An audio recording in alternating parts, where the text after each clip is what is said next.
ይሁን።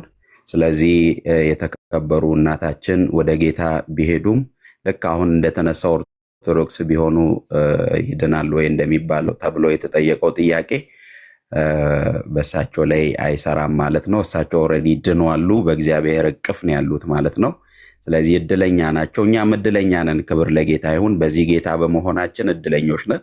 አመስግነው ሲጠበቅ እንባዬ ላመስግነው ላመስግነው ሲጠበቅ አዘኔ ላመስግነው ላመስግነው ሲጠበቅ እንባዬ ላመስግነው ላመስግነው ሲጠበቅ አዘኔ ላመስግነው የሰጠውን ጌታ ቢነሳ ስላለው ነው ያንን ሚያስረሳ ሚያልፍ ነገር አላማርርም ምስጋናዬን አላጓድልም የሰጠውን ጌታ ቢወስደው ስላለው ነው ያንን የሚበልጠው። እምነት ነህ? ያው አውቃለሁ ግን እንድትናገሩ ስለፈለኩ ነው። ሎጎ ሆነ አይቼ መገመት ይችላል። እሺ ወንድማችን እንኳን ደህና መጣ። ልጄ ሆይና ቅዱስ በዚህ ሐሳብ ላይ አንዴ እኔም መማር ስለምፈልግ ነው። ስራ ለድነት ቤተክርስቲያኒቷ ትላለች አትልም? ሁለታችሁም እስኪ ያወሩ። ትላለች። ቅዱስ ስራ ለድነት ትላለች እያለ ነው ታናግረዋል። ኦኬ ስራ ለድህነት ኦኬ እንዲመልስልኝ በቀና እንግዲህ በፖዚቲቭ ያው ሚዩት አድርጌላቸው ቀጥሉ። ኦኬ ስራ ለድህነት እንዴት ብቻም አሁን ቅዱስ አንተ ኦርቶዶክስ ነህ ወይስ የምን እምነት ተከታይ ነህ የሚለውን መጀመሪያ ከአንተ ማወቅ ልፈልግና ከዛ ወደ ማብራሪያው ብገባ። እሺ ወንድም እኔ ኦርቶዶክስ ተዋህዶ አማኝ ነኝ።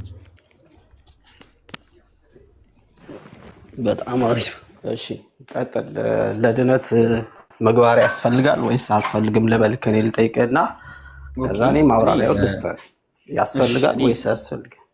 እሺ የኔን አረዳድ ወይም በባይብሊካሊ አረዳዴ ልንገርህ። እንደ ኦርቶዶክስ ተዋህዶ አማኝነቴ የሰው ልጅ በስራው ይጸድቃል ብዬ አላምንም። ማለት ያው ከመጽሐፍ ቅዱስ በፖዚቲቭ ያው የሰው ልጅ የሚጸድቀው ወይም ደግሞ የሚድነው ክርስቶስ በሰራው ስራ በመስቀል እናውቅ በዚህ ደስ ይለናል ማለት ነው። እኛ መዳረሻ ያለን ሰዎች ስለሆንን የምንጠፋ ስላልሆንን በዚህ ደስ ይለናል። እግዚአብሔር የተመሰገነ ይሁን። በዛ ደስ ይለናል። እግዚአብሔር ይመስገን። ያጽናናን ጌታ ስሙ ለዘላለም የተባረከ ይሁን። ስለዚህ የተከበሩ እናታችን ወደ ጌታ ቢሄዱም ልክ አሁን እንደተነሳው ኦርቶዶክስ ቢሆኑ ይድናሉ ወይ እንደሚባለው ተብሎ የተጠየቀው ጥያቄ በእሳቸው ላይ አይሰራም ማለት ነው። እሳቸው ኦልሬዲ ድነዋል፣ በእግዚአብሔር እቅፍ ነው ያሉት ማለት ነው። ስለዚህ እድለኛ ናቸው፣ እኛም እድለኛ ነን። ክብር ለጌታ ይሁን። በዚህ ጌታ በመሆናችን እድለኞች ነን።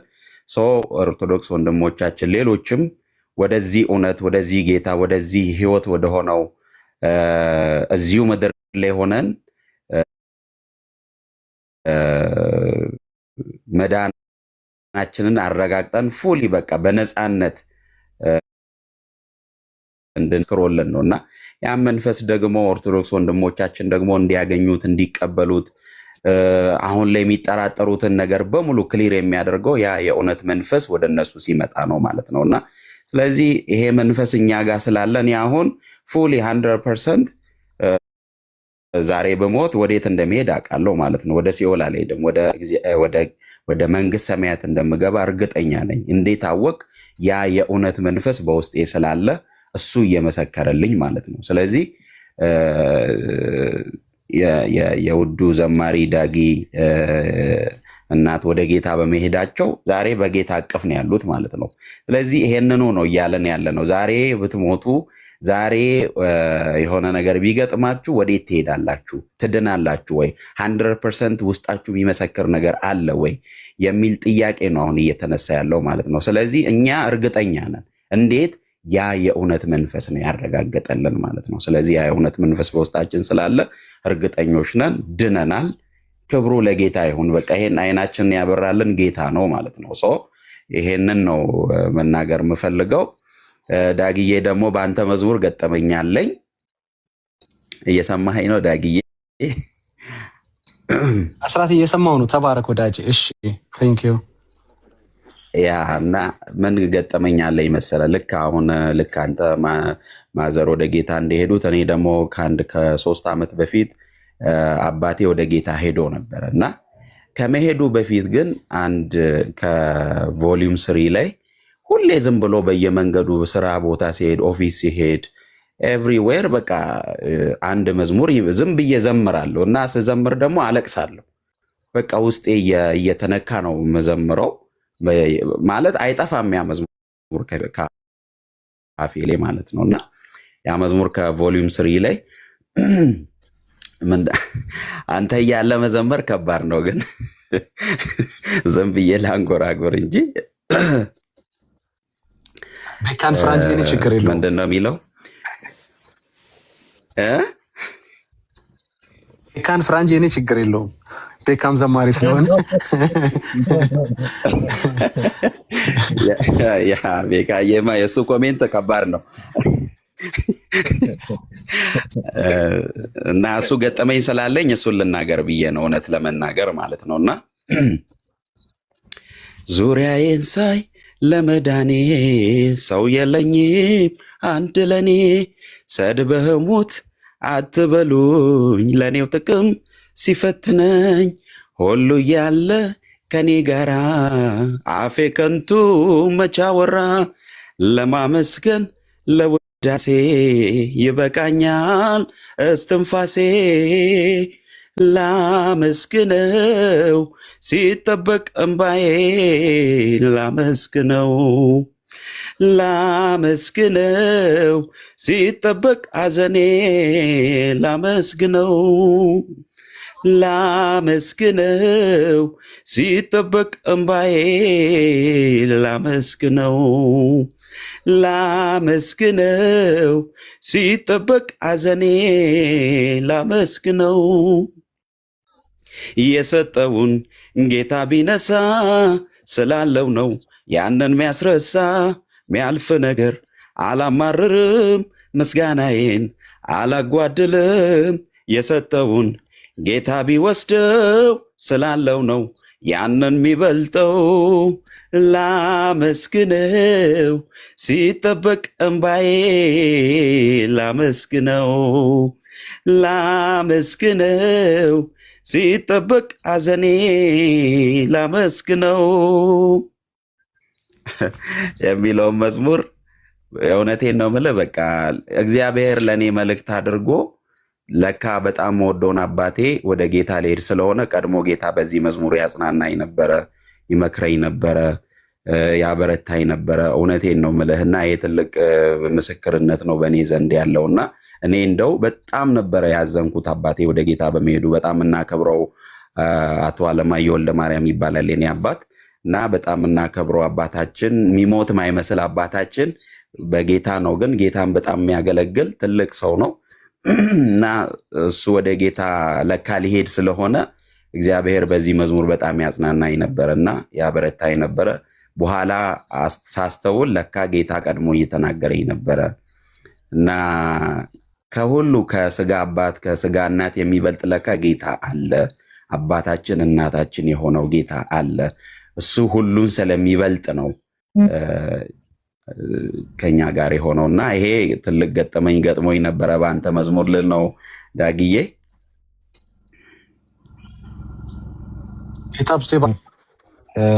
እንኳን ደግሞ አንተንም ጌታ አጽናና፣ ቤተሰባችሁን ጌታ ደገፈ። ልክ ነው። ይሄ ነው እንግዲህ እያልን ያለ ነው። ሰው ሲሞትም ሲኖርም እርግጠኛ መሆን የሚችለው ከጌታ ጋር ባለው ህይወት ነው። ጌታን ካመነ ነው፣ ጌታን ከያዘ ነው እና ክብር ሁሉ ለኢየሱስ ይሁን። ጌታ ስላለን ሁልጊዜ እንበረታለን፣ እንጽናናለን።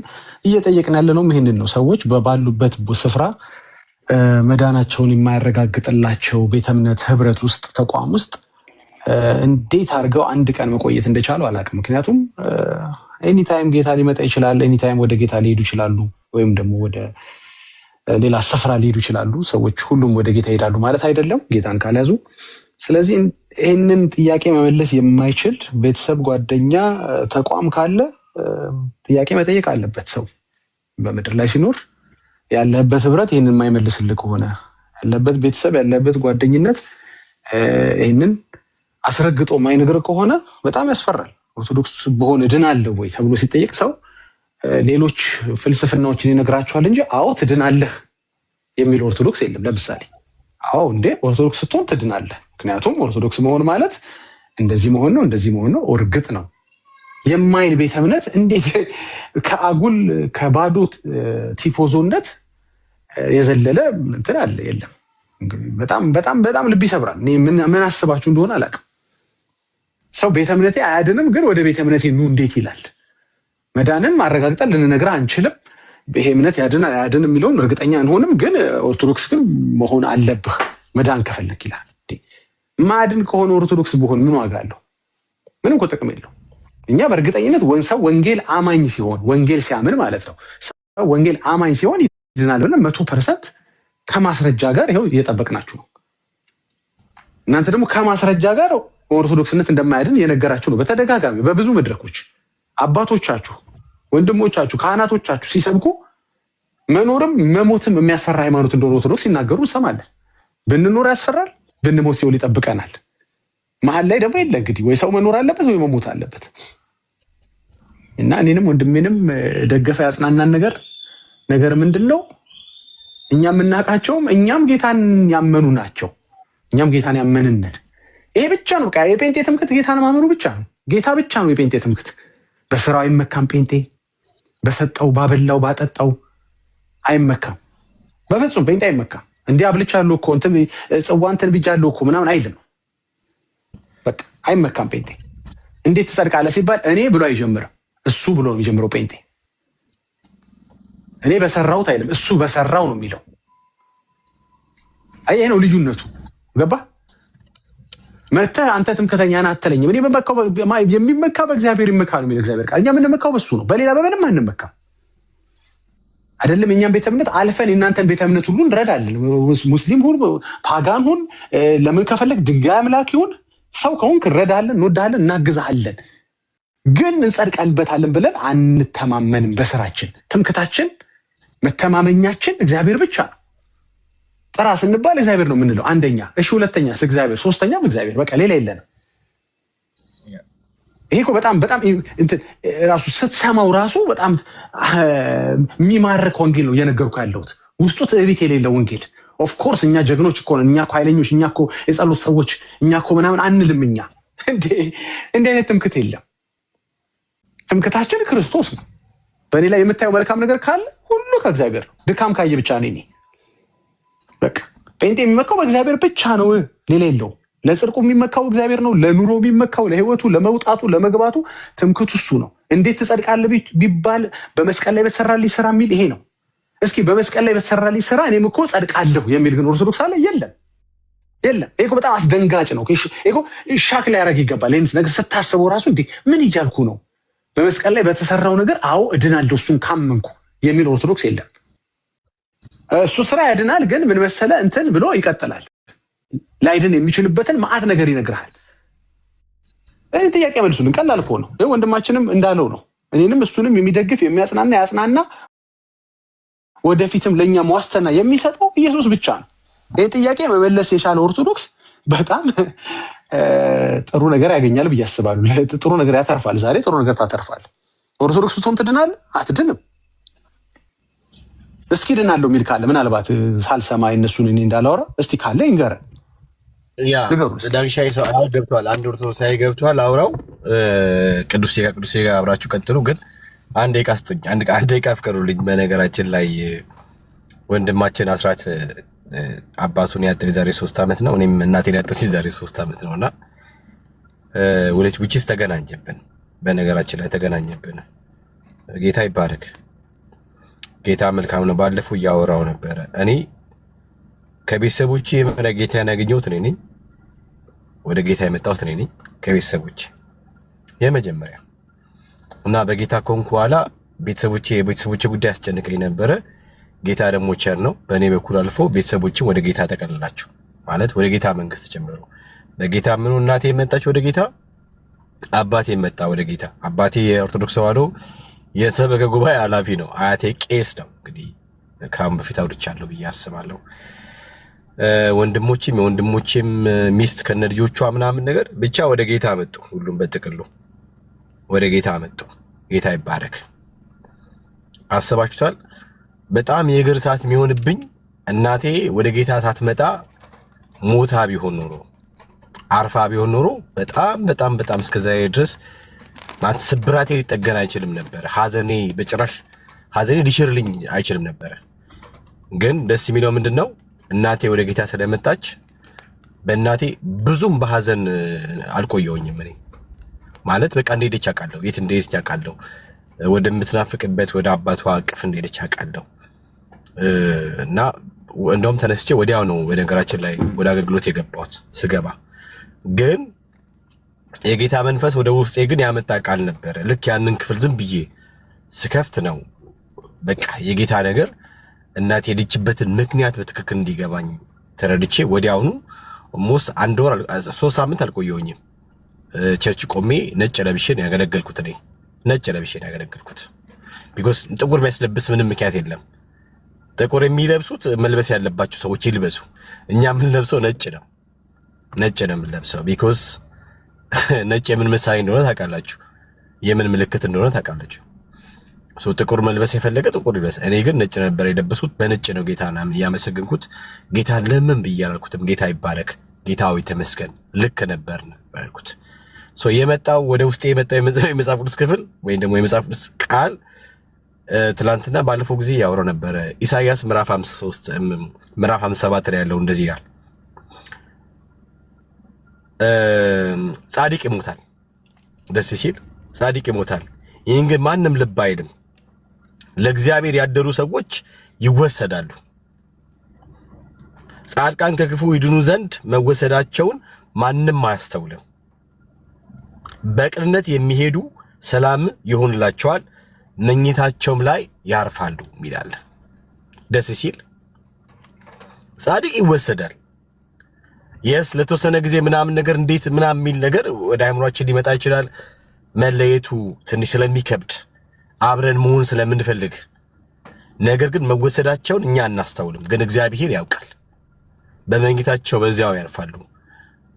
ይሄ ቃል ነበረ በደንብ አድርጎ ደግፎኝ የያዘው። ቢኮዝ የኔ እናት ጻድቅ ናት።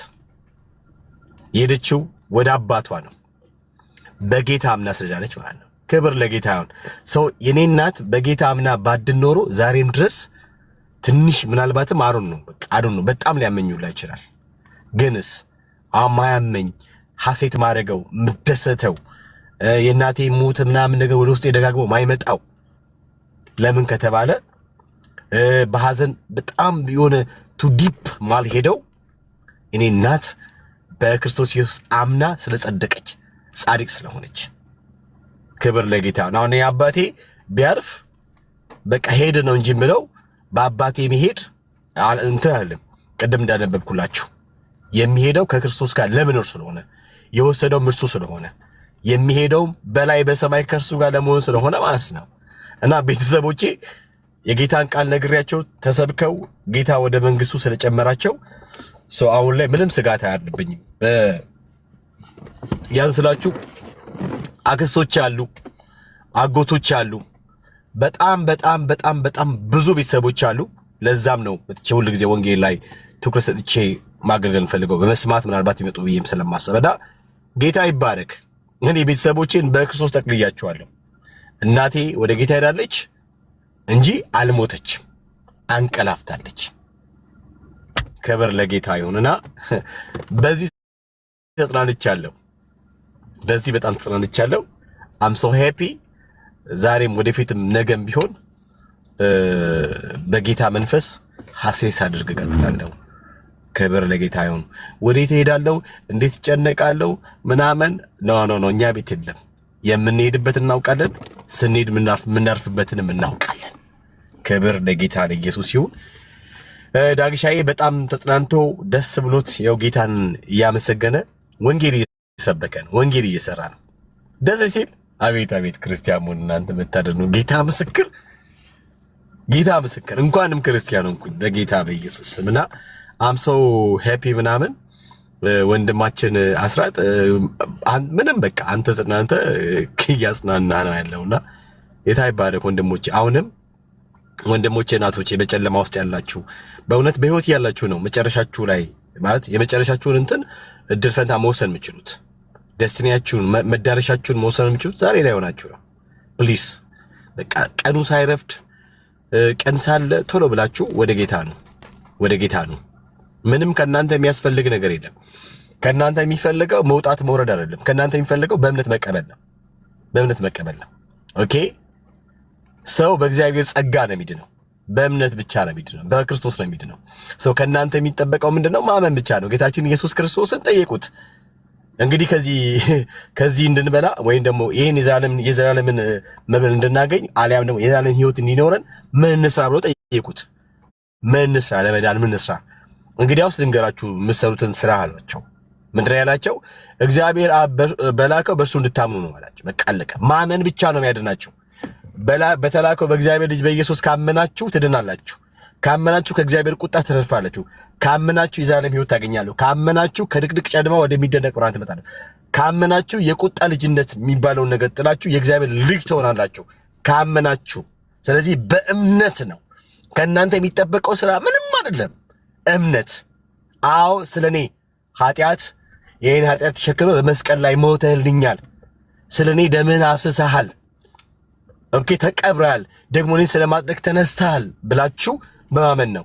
ሰው በልቡ አምኖ ይድናል አይደለም፣ በአፉ መስክሮ ይጸድቃል መጽሐፍ እንደሚል። ሰው የጌታን ስም የሚጠራ ሁሉ ይድናል እንደሚል እንደ እግዚአብሔር ቃል የጌታን ስም በመጥራት ትድናላችሁ። ምን ብላችሁ? ስለናንተ እንደሞተ እናንተ ስለማድረግ እንደተነሳ በሕያዋንና በሙታን ሊፈርድ ደግሞ እንደሚመጣ ካመናችሁ ወንድሞቼ እናቶቼ ከእግዚአብሔር ቁጣ ትድናላችሁ። መቼ? አሁን። በእርሱ የሚያምን አይፈረደበትም። በእርሱ በማመን አንዱ በእግዚአብሔር ልጅ ስም ስላላመነ አሁን ተፈርዶበታል ነው የሚለው። ፍርዱም አሁን ነው፣ ጽድቁም አሁን ነው፣ ኩነኔውም አሁን ነው፣ ከኩነኔ መዳን አሁን ነው። እና ወንድሞቼ ኦርቶዶክሳውያን፣ እህቶቼ ኦርቶዶክሳውያን ፕሊስ አምልጡ፣ ዳኑ። ጌታ ይወዳችኋል። ስለሚወዳችሁ ነፍሱን አሳልፎ ቤዛ አድርጎ ሰጥቷችኋል። በእርሱ ካመናችሁ ከእግዚአብሔር ቁጣ ትድናላችሁ። ጸጋ ይብዛላችሁ። ወዳችኋለሁ። ዳግሻዬ ከቅዱስ ጋር ቀጥል። እንዴት ናችሁ? ሁላችሁንም ሰላም ብያለሁ። እሺ ዳጊ እዚህ ያላችሁ ሁላችሁ ቤካ እንዴት ናችሁ? ኦኬ ወደ ፖይንቴ ሲገባ ያው ወደ ጥያቄያችሁ እናንተ ወደ መጠይቁት ጥያቄ ወደ መልሱ ገባለሁኝ። በዚሁ አጋጣሚ ግን ቤካ አንድ ጥያቄ የምጠይቅህ ካመናችሁ ትድናላችሁ ብላል። ኦፍ ኮርስ ያመነ ሰው ድህነቱን አያጣም። ወይም ደግሞ ያው በክርስቶስ ማመን በአንድ ልጁ እግዚአብሔር በላከው በልጁ ማመን ነው ያው መንግስተ ሰማያት ሊያስወርሰን የሚችለው። ይሄን እናውቃለን። ግን ጥምቀት ለድህነት ይጠቅማል ወይንስ ደግሞ ምን ብለህ ታስባለህ አንተ? ጥምቀት ለድህነት የሚለው ፖይንት ላይ ይሄን ጥያቄው በዚሁ ምክንያቱም የመጽሐፉ እንደሚለው ያመነ የተጠመቀም ይድናል ይላል አይደለ? አይደል? በዚሁ እንትን መጀመሪያ እንኳን ደህና መጣ። በሁለተኛ ደረጃ አነሳኸው ወይም የጠየቅከው ጥያቄ ጥሩ ጥያቄ ነው። ከርዕሱ በጣም ሩቅ የሆነ አይደለም የጠየቅከው። ከድነት ጋር አገናኝታችሁ እናንተ የምታምኑበትን ሀሳብ ነው ያነሳኸው እና ጥያቄ መጥፎ አይደለም፣ ጥሩ ነው። ጥያቄህንም እንመልሳለን። እኛ ብቻ ጥያቄ አንሆንም፣ ችግር የለም። ግን ርዕሱ ላይ ትንሽ እናውራና ፈቃደኛ ካልሆንክ ደግሞ ወደ አንተ እንሄዳለን። ተረስቶ እንዳይል በሚል ነው። ምክንያቱም እንጂ ፖይንቱን አልረሳሁትም። እናንተ መጠይቁን ትጠይቁኛላችሁ፣ እግዚአብሔር መንፈስ ቅዱስ በረዳኝ መጠን እመልስላችኋለሁ። ግን ካመናችሁ ስትል መቼም እንግዲህ ጥምቀት ሲባል ያመነ ሰው ጥሩ። ርዕሱ ምንድን ነው መሰል እንደሚለው ኦርቶዶክስ በሆን እድናለሁ ይላል ርዕሱ። ኩስ አለው አንተ ቅዱስ ነህ። ኦፍኮርስ ቅዱስ ስምህ ብቻ ነው ወይስ ደግሞ እውነትም እኔ ቅዱስ እንደሆንኩ እንዲሁ እናንተም ቅዱሳን ናችሁ? እንግዲህ እኮ ቅዱስ ስምህ ብቻ ነው ወይስ ቅዱስ ያደረገህ ማንነት አለ? ኦኬ አለኛው ማንነት። ስለዚህ አንተ ራስህ ቅዱስ ነህ ማለት ነው። ያ ኦኬ በጣም ጥሩ። ይሄንን በኋላ ላይ እናነሳዋለን። ይሄን ለማረጋገጥ ስለፈለኩ ነው። ኦኬ ስለዚህ ገና ለመቀደስ የምትታትር አይደለህም ማለት ነው። ይሄ ተገላግልሃል አንተ። ስለዚህ ቅዱስ ደግሞ ታውቃለህ፣ ቅዱስ የሆነ ሰው ደግሞ በእርግጠኝነት የቀደሰው ክርስቶስ ከሆነ ሌላ ነገር በእርግጥ መቀደስ የሚችል የለም። ክርስቶስ ከሆነ ደግሞ የጸደቀ ነው ማለት ነው፣ የዳነ ነው። ስለዚህ አንተ የዳንክ ነህ ማለት ነው። ልጅ ሆኖ እርኩስ የለም። ምክንያቱም ያው ልጅነትን ያገኘነው ባሮች ነበርን፣ አባት ብለን እንጠራው ዘንድ የልጅነት ስልጣንን አግኝተናል። በማን? አንድያ ልጁን በላከው በልጁ በክርስቶስ። ስለዚህ ልጆች ነን። ልጅ ደግሞ ወራሽ ነህ። ስለዚህ ወራሽ ነህ አንተ፣ የዳንክ ነህ ማለት ነው እኮ ቅዱስ። አሁን እነዚህ ስሞች ተያያዥ ናቸው። ባይዘወይ ዳጊ እዚህ ጋር ሁላችሁም ማወቅ ያለባችሁ አንዳንዴ ያለ ስም መስጠት በጣም ጥሩ አይመጣም። ግን እኔ በኦርቶዶክስ ተዋሕዶ ቤተክርስቲያን ያስተማረችኝ ከየት የሚወጣት አይደለም። እኔ እዛው ቤተክርስቲያን እሱ ማለት በመስቀሉ ስራ በፈሰሰው ደም እንደዳንኩኝ የፍጥረት ደም እንዳላዳነኝ በማንኛውም ፍጡር ወደ እግዚአብሔር ወደ ክብሩ መንግስት ልገባ እንደማልችል በፈሰሰው ደም በዛ ስርየት ስለ ዓለም ሁሉ በፈሰሰው ደም በዛ ደም ወይም ደግሞ በጸጋው እንደዳንኩኝ ነው ቤተክርስቲያን ያስተማረች። ግን አንድ ሰው የዳነ ሰው ማድረግ ያለበት ነገር አለ። ያዕቆብ ምን ይላል መጽሐፍ ላይ? አብርሃም አመነ ጽድቅም ሆኖ ተቆጠረለት። የአብርሃም ስራ ምንድን ነበር ብለን ብንል መታዘዙ ነበር አይደለ? ታጊ እሺ፣ ሌላ ሀሳብ ውስጥ ሄደሃል። ኖ አሁን ስለ ጽድቅ ነው፣ ስለ ድነት ነው እያወራን ያለ ነው አይደል? ሄደ ልትመልስ ነው ብዬ ሳስብ መጨረሻ ላይ ጠየቀኝ። ሰው እንዳይ ስለፈለኩ ነው ሀሳብ እንደማንቆራረጥ። እሺ ጳውሎስ ጋር ልቆይ። እሺ ጳውሎስ ጋር ልቆይ፣ ችግር የለውም እመጣለሁ። አሁን ሰው የዳነው እንዴት ነው ካልከኝ በራሱ ጥረት ግረት አልዳነም። እንደዛ ቢሆንማ ክርስቶስ መምጣት ባልተጠበቀበት ነበረ። በኦሪቱ ስራ መዳን። ወደ ቤቱ ርዕስ እንመለስ። ስለዚህ ቅዱስ አሁን ቢሞት ይድናል። ምክንያቱም ኦርቶዶክሳዊ ስለሆነ ኦርቶዶክሳዊ። አሁኑኑ ብሞት ልንገርህ ዳጊ፣ አሁኑኑ ብሞት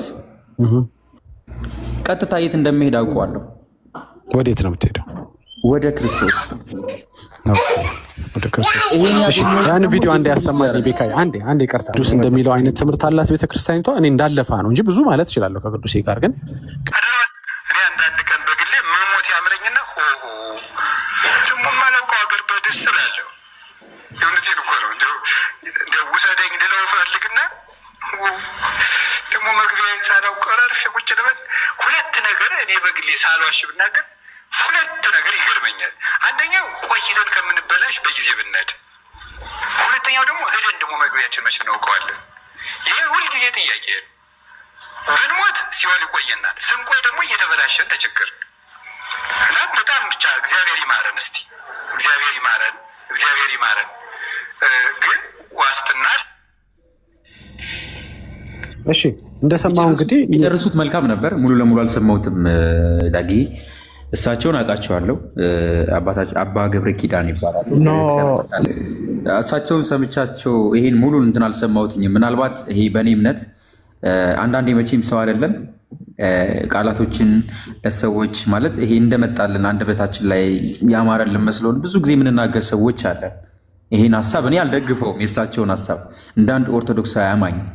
ምክንያቱም ቤተክርስቲያኗ እኔ እስካሁን ድረስ ጸንቼ ቆሜም ያለሁት እንደ ዳንኩ ነው።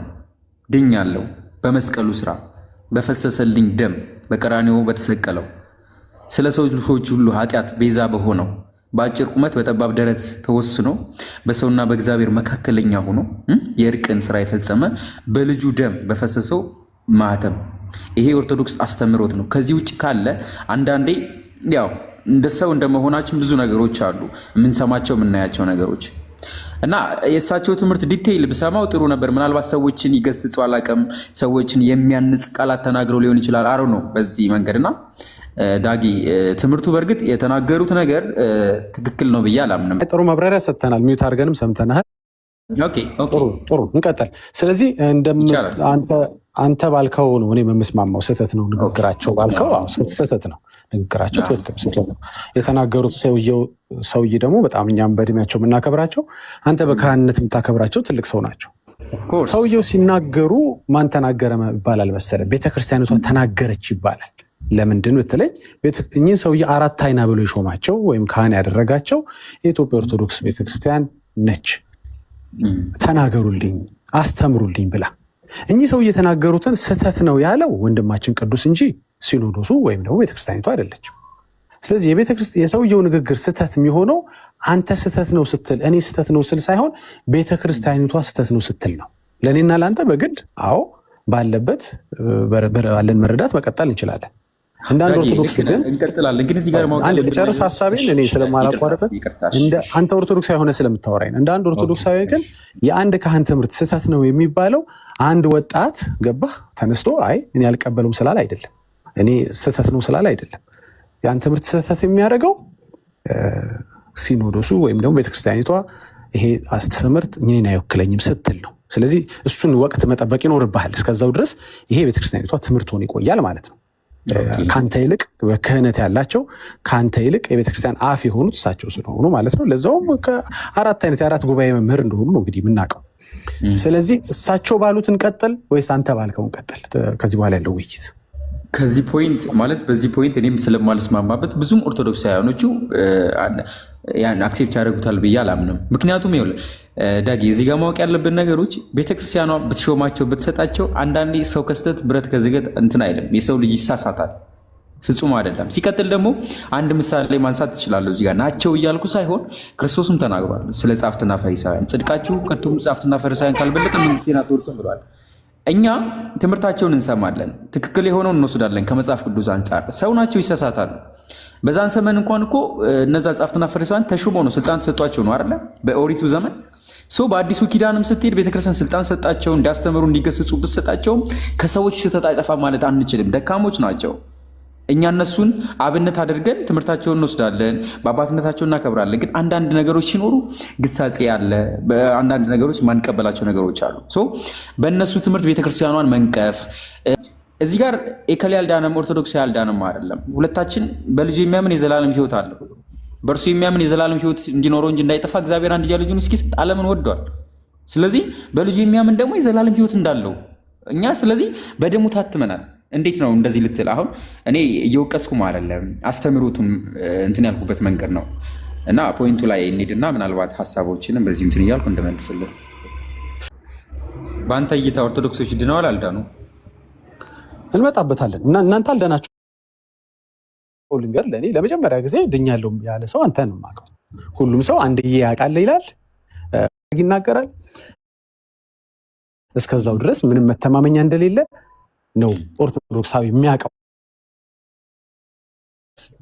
ያው ነው የሚል ማረጋገጫ የለም። እሺ እሰራለሁ፣ በስራ ጽድቅ ይገኛል፣ እሺ እጠመቃለሁ፣ እሺ ቁርባን ቆርባለሁ፣ እሺ እንትነለ ቢልም አይድናትም ኦርቶዶክስ። ለምን? ቤተክርስቲያኒቷ ማረጋገጫ አትሰጥም። ይሄን ከየት አመጣኸው? ካህናቶቿ ሲናገሩ የቤተክርስቲያኒቷን ስርዓት ተመልክቼ ከቤተክርስቲያኒቷ ትምህርት ተነስቼ ይሄው ካህኑ ሲናገሩ አሰምተናል።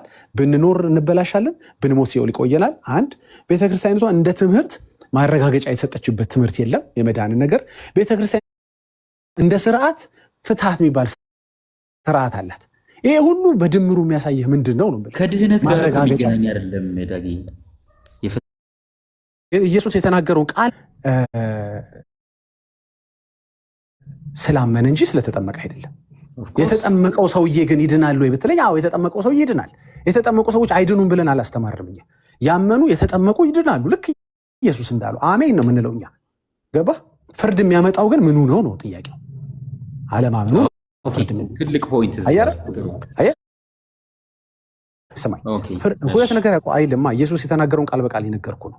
ያላመነ ግን ተፈርዶበታል እንጂ ያልተጠመቀ ግን ተፈርዶበታል አይልም እኮ አይደል? ሁለት ነገር ወደ ፍርድ ሊያቀርብህ ይችላል። የመጀመሪያው በልጁ በክርስቶስ አለማመን ነው። አንደኛው ወደ ዘላለም ፍርድ ይጠብቃል በልጁ አለማመን። ሁለተኛው ደግሞ አንድ ፖይንት አለ መጽሐፍ ቅዱስ ላይ እውነተኛ የሆነ ግንድ እንደሆነ ይናገራል። ገበሬውም አባቱ እንደሆነ እኛ ቅርንጫፎች እንደሆነ ይናገራል። ፍሬ የማያፈራ ሁሉ ተቆርጦ እንደሚጣል ይናገራል። ይሄ ፍርድ ነው። አንድም እኮ እንግዲህ በልጁ ያለ በልጁ ያመነ ክርስቲያን የሆነ ሁሉ ፍሬ ኢየሱስ የተናገረው እስኪ ንገረኝ አንዴ። አሁን ቆይ ወደ አንተ አስተምሮት ከመሄዳችን በፊት ኢየሱስ ምን አለ? ያመነ የተጠመቀም ይድናል። በዚህ ተስማምተናል። ስለ ድህነት ነው ተስማምተናል። እዚህ ጋር ፔሪድ ያመኑ የተጠመቁ ሰዎች ይድናሉ ብለን ነው እኛ ጴንጤዎች የምናምነው። የተጠመቁ አይድኑም ብለን አናምንም። የዳኑት ግን ስለተጠመቁ ግን አይደለም። ይህንን በኋላ እንሄድበታለን፣ ስለ ጥምቀት ስንሄድ ማለት ነው እንዳይሰፋብን። ሁለተኛው ፍርድ ነው። አሁን ያሳሰበ አንተ ፍርድ ፊት የሚቆመው ማን ነው? ራሱ ኢየሱስ ቃል በቃል ሲናገር ምን አለ? ቀጠለና እዛው ማርቆስ 16 ላይ ያላመነ ግን ይፈረድበታል። አየህ፣ ፍርድ ፊት የሚቆመው ማን ነው? ፍርድ የሚጠብቀው ማን ነው? ያላመነ ነው። ያመነ ሰው ለምንድን ነው ፍርድ የምትጠብቀው አንተ ካመንክ? አሁን ኢየሱስ ነው ሄደ መከራከር አለበት። ፍርድ ፊት አይቀርብም። አንድ ማርቆስ 16 እናውራና ደግሞ ስለ ፍሬ ካለ የማያምንማ ፍርድ ፊት እንትን ይላሉ፣ ይፈረድበታል። አሁን አንዴ ተረጋግተን ጥሩ ውይይት ይዘን አሁን ፍርድን ያሳሰበህ አይደለ? እኔ ፍርድ አያሳስበኝም። ግን ደግሞ ሰው ያሳሰበ የሚለው አማርኛ ነው። ተደላድሎ እንዳይቀመጥ ነው። ፍርድ ይኖራል ብለህ ነው የምታስበው አይደለ? ፍርድ የሚኖርበት ማን ነው? ኢየሱስ ሲናገር ፍርድ የሚኖርበት ማን ነው? የሚያምን ፍርድ አለበት።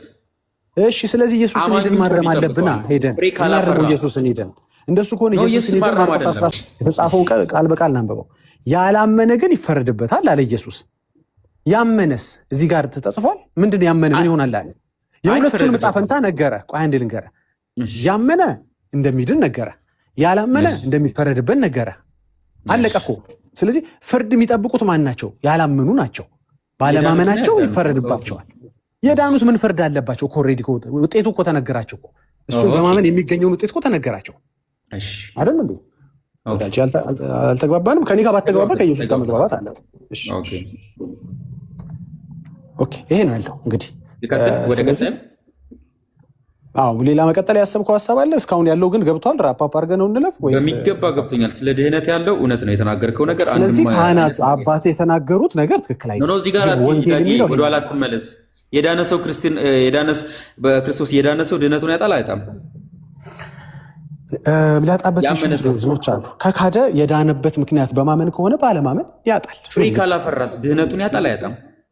ፍሬ ያላፈራው በምንድን ነው ምክንያቱ? ለምሳሌ አንድ ሰው አለ በግንዱ ላይ ያለ ሰው ፍሬ ሊያፈራ ይገባል። እስኪ ፍሬ ንገረኝ እስኪ አንድ ከፍሬ አንድ ንገረኝ እስኪ። ከመንፈስ ቅዱስ የሆነ ወይም ደግሞ አብርሃም ምንድን ነው ስለታዘዘ ነው አይደል ፍሬን ያፈራው? ትእዛዙን በመጠበቅ ነው ፍሬ የምናፈራው። እስኪ አንድ ፍሬ የምትለው ንገረኝ። ኦልሬዲ ስለዳነ ነው ፍሬ የምናፈራው። በግንዱ ላይ ያለ በክርስቶስ ያለ ወይም በክርስቶስ ያመነ እንደማለት ነው ፍሬ የሚያፈራው። እኔ እውነተኛው ገበሬውም አባቴ ነው፣ እናንተ ደግሞ ቅርንጫፎች ናቸው አለ። በእኔ ያለ ፍሬ የማያፈራው ተቆርጦ ይጣላል።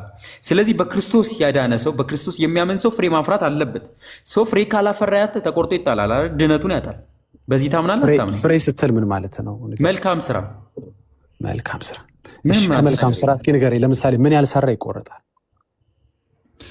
መልካም ስራ የሚባሉትን ነገሮች ካልሰራ ክርስቶስ ያዘዘውን ለምሳሌ በሱ በማለት ሳምቲንግ ብዙ ነገሮች አሉ። መልካም ስራው ለምሳሌ የተቸገሩ ማብላት ሊሆን ይችላል። የተቸገረ ያላበላ ይቆረጣል ማለት ነው አይደለ? ኖ ዳዲ እንደዚህ ዳይሬክት እንትኖችን እንደዚህ ነገሮችን አትያቸው። ዲቴይል ቴዎሎጂ ውስጥ ከቆየህበት እንደዚህ አይነት አረዳድ ሊኖርህ አይገባም። እኔ ለማለት የፈለግኩትን በግልጽ ይገባሃል፣ ታውቀዋለህ። እኔ ለማለት የፈለግኩትኝ አማኝ ድህነቱን ያጣል በዚህኛው ቃል መሰረት። ሰው ደግሞ ፍሬ ማፍራት አለበት። ከምን? ስለዳነ። የዳነ ሰው ደግሞ ፍሬ ማፍራት አለበት ከመንፈስ ቅዱስ የሆነ። አብርሃም አመነ ጽድቅም ሆኖ ተቆጠረለት ሲል የአብርሃም ስራው ምንድን ነበር? መታዘዙ ነበረ። የዳነ ሰው ደግሞ መታዘዝ አለበት፣ ፍሬ ማፍራት አለበት። ያመነ በክርስቶስ ነፃ ያወጣ ሰው ፍሬ ማፍራት አለበት። ለምን? ክርስቶስ እንደተናገረው ማለት ነው። እንግዲህ ነፃ የወጣ ስለዳን ነው፣ ለመዳን አይደለም። ይህን ነገር የምናደርገው ቤተክርስቲያኗም እንደዚህ ብላ አታስተምርም። ለመዳን መልካም ስራ መስራት አለባችሁ እንዲህ ነው ብላ አታስተምርም። ያዕቆብንም ጳውሎስንም አስማምተን ማየት ጽድቅ ለስራ ብላ አታስተምርም። ቤተክርስቲያኒቷ ማነው ጽድቅ ለድነት ብላ አታስተምርም? ስራ ለድነት ብላ አታስተምርም? ለምሳሌ እስኪ ዲቴይል አስረዳኝ። አይ ንገረኝ። ስራ ለድነት ብላ አታስተምርም? አስረዳኝ። እየጠየቅኩ አስረዳኝ ትለኛለህ። ለመዳን ምንም የሚሰራ ስራ የለም። ኦልሬዲ የደሙን እሺ ቅዱስ አንድ ነገር ልንገርህ። ቆይ ተረጋጋ። አንደኛ የምትናገራቸው ነገሮች የኦርቶዶክስ ትምህርት አለመሆኑ እኔ አንተን ኦርቶዶክስ ያስገብቼ እንዲያናገርህ። አዎ ሰው ድነቱን ሊያጣ ይችላል። ለምን? ከካደ አለቀ። ኦኬ ሲክድ ብዙ አይነት ክህደቶች አሉ። አንደኛው ሰው በስራው የሚክድ አለ፣ አንዳንዱ በእምነቱ የሚክድ አለ። ገባ? የክህደቱ ምንም ይሁን ክህደት ስለሆነ ያጣዋል። በስራ መካድ ግን ምንድን ነው? ያው በእምነት መካድ ግልጽ ስለሆነ ነው። በስራ መካድ ማለት የታዘዘውን ነገር አላደርግም ማለቱ፣ አለመፈጸም አላደርግም ማለቱ። አለመፈጸሙ አይደለም፣ ላይፈጸምማ የሚችልበት ቢሊየን ሪዝን እነግርሃለሁ። ለምሳሌ አንተ አሁን ዛሬ ጠዋት ድሃ ላበላህ ልገምት፣ ተሳሳትኩ። አሁን ዛሬ ለምሳሌ አልፈጸምክም። ገባ? ያልፈጸምክበት ለምንድን ነው? ከሰዓት ልታደርገው ስላሰብክ፣ በቅድ ስለያዝከው፣ ገና እጅ ላይ ገንዘብ ስላልሞላልህ፣ ወይ ገንዘብ ስለሌለ ምግብ አበላለሁ ብለህ ምግብም ስላልተዘጋጀ፣ ልብስ እረዳለሁ ብለህ ቆይ ልብሱም ስላልተዘጋጀ፣ ሊሚቴሽን አለብህ። አየህ፣ በስራ ድናለሁ ብለህ ስትነሳ የሆነ ቦታ ላይ ስታክ ታደርጋለህ። ፈቃደኝነት እንኳ ቢኖርህ ለማድረግ አቅም ይጎድልሃል። ሰው ነህ፣ ስጋ ለባሽ ነህ። ገባ? ያንን የመዳኛ ሪኳየርመንት ልታደርገው አትችልም። የዳነ ሰው ግን ሪኳየርመንት ልታደርገው ትችላለህ። ገባ? የዳነ ሰው ሪኳየርመንት፣ አንድ ሰው ድኛለሁ ካለ፣ ገባ? ኢትዮጵያዊ ነኝ ካለ ግብር መክፈል አለበት፣ መታዘዝ ለሀገሪቱ አለበት፣ በሀገሪቷ ሕግ መተዳደር አለበት። ሰው ግን ግብር የሚከፍለው ዜጋ ለመሆን አይደለም፣ ዜጋ ስለሆነ ይከፍላል እንጂ። ስለዚህ ለድነት አይደለም ስራ። ገባ? ኦልሬዲ ስለዳነ ነው ሰው መስራት ያለበት። ስለ ዳን የክርስቶስ ሞት ስለ ዳን አንተ የምታምነው ነው። ቅድም ስትል በደንብ እየሰማሁ ነበር። አንተ እንደ ጴንጤ ነው የምታወራው። ባይተው አንተና ኦርቶዶክስ ባስገባ አተግባቡ። ኖ የእውነቴን ነው የምልህ። እኔ መስማማህ ኦርቶዶክሶች የማይስማሙ ወሬ ታወራለህ መሀል ላይ ባይተው። ለዚህ ኦርቶዶክስ አይኮንክ እንዲያውም ሁለታችሁንም ብታወሩ ደስ ይለኛል። ስራ ለጨኛ ከየት ቤተ እምነት ነህ? ያው አውቃለሁ፣ ግን እንድትናገሩ ስለፈለኩ ነው። ሎጎህን አይቼ መገመት ይችላል። እሺ ወንድማችን እንኳን ደህና መጣ። ልጄ ሆይና ቅዱስ በዚህ ሀሳብ ላይ እንዴ እኔም መማር ስለምፈልግ ነው። ስራ ለድነት ቤተክርስቲያኒቷ ትላለች አትልም? ሁለታችሁም እስኪ ያወሩ። ትላለች። ቅዱስ ስራ ለድነት ትላለች እያለ ነው። ታናግረዋል። ኦኬ ስራ ለድህነት ኦኬ እንዲመልስልኝ በቀና እንግዲህ በፖዚቲቭ ያው ሚዩት አድርጌላችኋል። ቀጥሉ።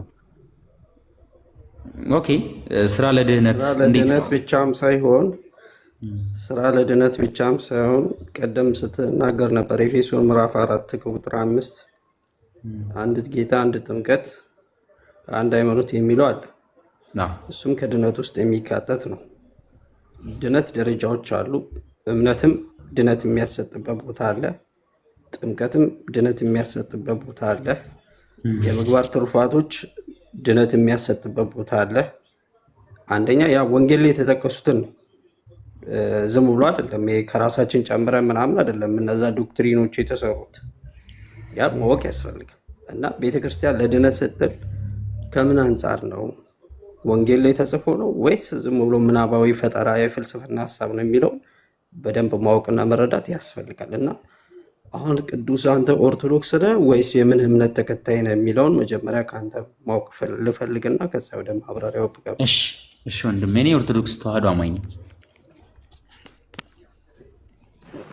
በጣም አሪፍ። እሺ ቀጥል።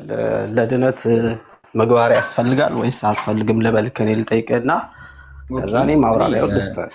ያስፈልጋል ወይስ አያስፈልግም? እሺ የኔን አረዳድ ወይም በባይብሊካሊ አረዳዴ ልንገርህ። እንደ ኦርቶዶክስ ተዋህዶ አማኝነቴ የሰው ልጅ በስራው ይጸድቃል ብዬ አላምንም። ማለት ያው ከመጽሐፍ ቅዱስ በፖዚቲቭ ያው የሰው ልጅ የሚጸድቀው ወይም ደግሞ የሚድነው ክርስቶስ በሰራው ስራ በመስቀሉ ስራ ነው። ይሄ የቤተክርስቲያናችን አስተምሮ አቋም ነው። ክርስቶስ ኢየሱስ ባደረገው በመስቀሉ ስራ በዕለተ ዓርብ በተሰቀለው ደሙ በፈሰሰው ሞቶ በተነሳው በዛ ስራ በደሙ ማህተም የሰው ልጆች ሁሉ ድነዋል። የሰው ልጆች ሁሉ ድነዋል። ሶ እኛ የዳን ሰው ነን። እንደውም ቤተክርስቲያናችን እኮ ድነናል፣ የዳን ነው እንድናለን ብላ ታስተምራለች አይደል? አይደል ወንድሜ? ኦኬ በትክክል አዎ። ሶ እዚህ ጋር ልልህ የምፈልገው የዳን ነው በኢየሱስ ክርስቶስ በመስቀሉ ስራ ነው። ሶ እኛ ልጆች ነን፣ ባሮች ነበርን፣ አባት ብለን እንጠራው ዘንድ የልጅነት ስልጣንን ተሰጥቶናል።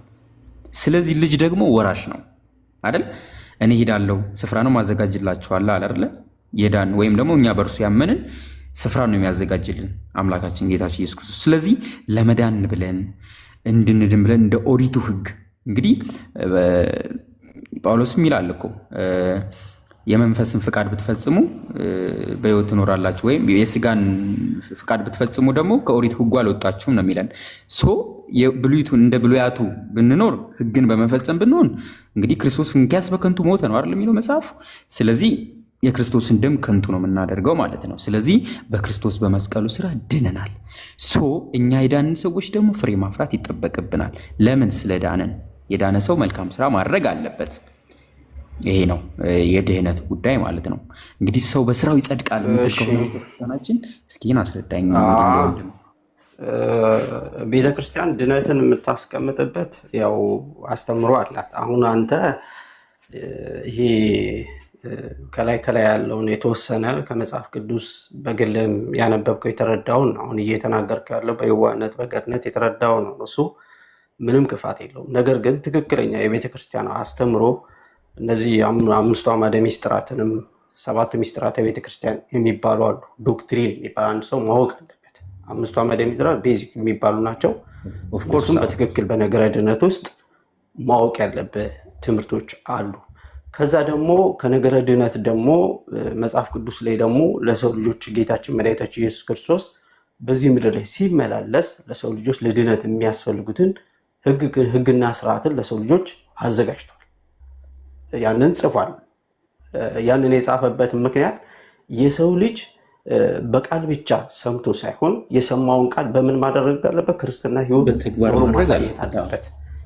አዎ ለምሳሌ ማቴዎስ ወንጌል ምዕራፍ 5 ከቁጥር 17 ላይ ብርሃናችሁ በሰው ፊት ይብራ፣ መልካም ስራችሁን አይተው በሰማያት ያለው አባታችሁ ምን ይሉ ዘንድ ያመሰግኑ ዘንድ። ብርሃን የተበላ መልካም ምግባር ነው፣ መልካም ስራ። ስለዚህ ለድነት አንዱ አካል ነው ማለት ነው። ስለዚህ ድነት ያሰጣል። አዎ ያሰጣል። ይህን በማድረጋችን ምንም ጥያቄ የለውም። አዎ ለምሳሌ ያህል የሉቃስ ወንጌል ምዕራፍ 16 ላይ የዛ የባለጸጋው የነዌ እና የአልዓዛርን ታሪክ ማየት በቂ ነው። ያ ባለጸጋ ሀብታም ነው፣ ሁሉ የከበረ ነው፣ ሁሉ የሞላለት ነው። ያ ድሃ ምስኪን ውሾች ቁስሉን እየላሱ በዛ በባለጸጋው ደጅ ላይ ወድቆ ይለምነው ይማጸነው ነበር።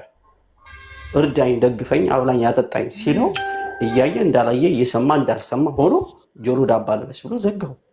ከዛ በኋላ ምንድን ነው ያደረገው? ሁለቱም ፍርድ ያው አይቀርም፣ ሰው ኖሮ ኖሮ ከቤት ሞቶ አይቀርም መቀበሩ ከመሬት እንደሚባለው ሞተ። ከዛ በኋላ ያ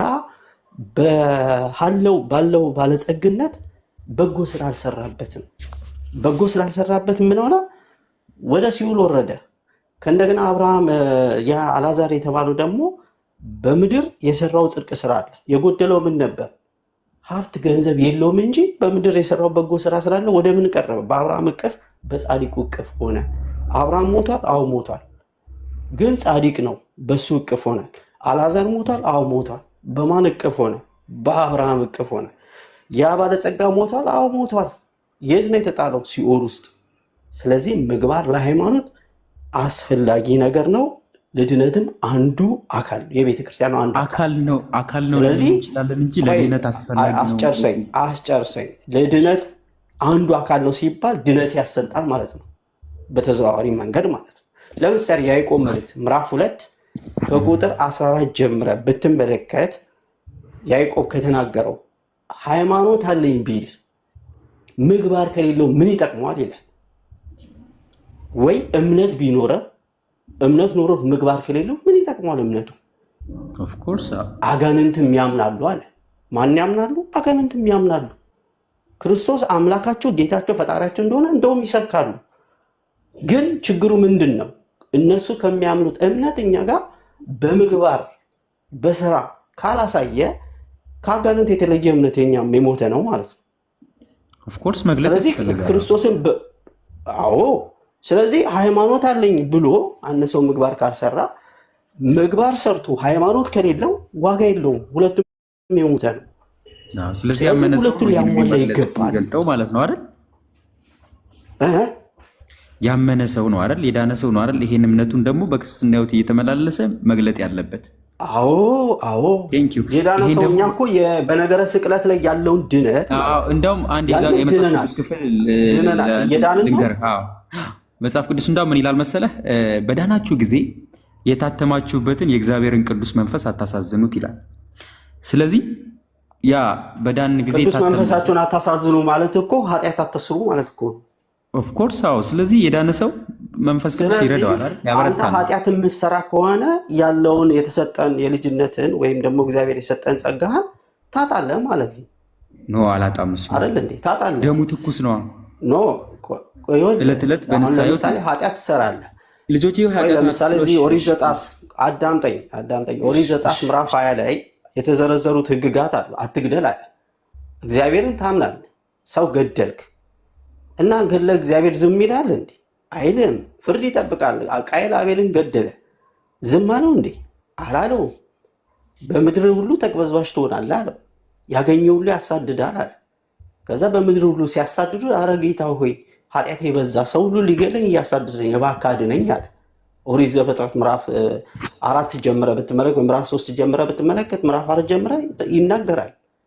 ከዛ በኋላ እግዚአብሔር አምላክ ለቃየል ምልክት ቢሰጠውም በስተመጨረሻ ግን ያቺ ያፈሰሳት ደም የአቤል ደም በእግዚአብሔር ዘንድ ክብር ስላላት ዋጋ ስላለ የንጹህን ደም ስላፈሰሰ እግዚአብሔር ያንን የንጹህን ደም ከማን ፈልጓል? ከቃየል ፈልጎ አቤል የዘራውን አጭሯል። እዚህ ማቴዎስ ወንጌል ምዕራፍ 7 ከቁጥር 1 ላይ በሰፈርከው ቁና ትሰፈራለህ፣ የዘራውን ታጭዳለህ ማለት ነው። ስለዚህ ምግባር ለሃይማኖት፣ ሃይማኖት ለምግባር የአንድ ሳንቲም ሁለት ገጽታዎች ናቸው። ያስፈልጋል በመስቀሉ እኮ ላይ እሱ ጌታችን መድኃኒታችን ኢየሱስ ክርስቶስ ስጋውን ቆርሶ ደሙን አፍስሶ ያዳነው ድነት ድነናል። በሱ ብቻ የምናቆም አይደለንም። ለምን መሰለህ? እንደዛ ከሆነማ ውይይታችንም ወንድሜ ይሄ ውይይታችንም እኮ እኔና ዳጊም ስናወራ እኮ ይሄን ላይ እዚህ ጋር አይደለም ነበር ፎከስ ያደረግነው። ውይይታችንም አሁን የተናገርካቸው ነገሮች ስህተት ናቸው እያልኩ አይደለም። አንተና እኔ አሁን ይሄ እንትን ምንልበት ይሄ ምንጋጭበት በሐሳብ እንደዚህ ምንለያይበት እንደዚህ ምንረባበሽበት ነገር አይደለም። ዞሮ ዞሮ አንተና እኔ እንስማማለን፣ መስማሚያ መንገድ ላይ እንቆማለን። ይሄን አውቀዋለሁ እኮ እኔ እያልኩ ያለሁትኝ እነሱም ጋር አለ። ለድነት ምንድን ነው አንተ ላይ አሁን ለድነት አያስፈልግም ምግባር የተባለበት ለሱ ዳጊ ጋም ሳይራ የነበረው እዚህ ጋር ነው ባይዘዌ። ምክንያቱም በግንዱ ያለ ፍሬ ማፍራት እንዳለበት ስለ ዳንን መልካም ስራ መስራት አለብን ብዬ እየነገርኩት እያወራን ነበር። እውነት ነው። እዚህ ላይ ይሄ ማቴዎስ ወንጌል ምዕራፍ 7 ከቁጥር 19 ላይ ብታይ መልካም ዛፍ መልካም ፍሬን ያፈራል፣ ክፉ ዛፍ ክፉ ፍሬን ያፈራል አለ። ፍሬ የማያፈራ ዛፍ ተቆርጦ ወደ እሳት ይጣላል አለ። ፍሬ የማያፈራ ማለት ፍሬ ዝም ብሎ ክርስቶስ ፍሬ ያለው ዝም ብሎ ይሄ ሜዳ ላይ የሚበቅለውን ለማለት ፈልጎ አይደለም። ዛፏ የተመሰለችው የኛ ህይወት ነው፣ የሰው ልጅ ህይወት ነው። ስለዚህ ያ ዛፍ ፍሬ ካላፈራ መጨረሻ ላይ ጌታችን መድኃኒታችን ኢየሱስ ክርስቶስ ከኛ የሚጠብቀው የምግባር ትሩፋት ፍሬ የተናገራቸው ሁሉ ካልተፈጸመ መጨረሻ ላይ እንደ ዛፊቷን መቆረጥና ወደ እሳት መጣል ነው። እሳት የተባለው ደግሞ ሲኦል ነው ማለት ነው። ልክ እንደዛ እንደባለጸጋው ማለት ነው። አንተና እኔ ያው ድነናል።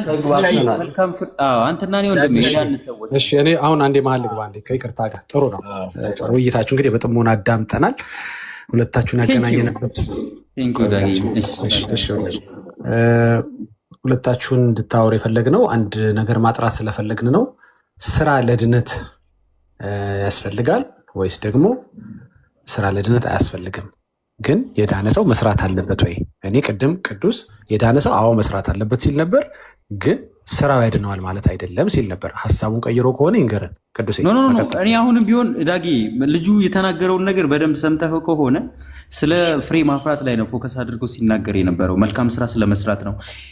ኦልሬዲ ለመዳን አይደለም ስራ የምንሰራው። ለመዳን አይደለም የምንሰራው። ኦኬ ለመዳን አይደለም የምንሰራው። ለመዳን ብለህ አይደለም የምንሰራው እኮ የዳነ ሰው የሚሰራው እንደገና ማውራት አለባችሁ ማለት ነው። ከልጅ ወይ ጋር አንዴ ቤኪ ይቀጥላል። ዳኒ እንደዚህ ይሄ እሺ ምን ለማለት ያስባችሁ በደንብ አውቀዋለሁ ነኝ። አንድ ጊዜ አይ እኛ ቤት ይወራ እኛ የምናወራው እንደ እግዚአብሔር ቃል ነው። ማንም ቢናገር እንደ እግዚአብሔር ቃል ይናገር ብሎ ስለሚል እኛ ሁሉ ጊዜ ቆመን የምናወራው በእግዚአብሔር ቃል ላይ ብቻ ነው። እዛ ላይ ብቻ ነው ገባህ? ቆመን የምናወራው። ለምሳሌ ያንተ ወንድም ያለው ስራ ለድነት ያስፈልጋል ማለት ሰው በስራው ይጸድቃል ብሎ ያምናል። ለሚያምንበትም እምነት ደግሞ እንደ ማስረጃ ያመጣው የመጽሐፍ ቅዱስ ክፍል ደግሞ በጣም የሚገርም የሚያስቅ ነው። በነገራችን የሚያስቅ ጥቅስ ነው የጠቀሰው። ለምሳሌ ያለውን እኮ ነው የጠቀሰው አይደል? ኦርቶዶክሳውያን የሚጠቀሙት በቅዱሳን ምልጃ ጉዳይ ነው።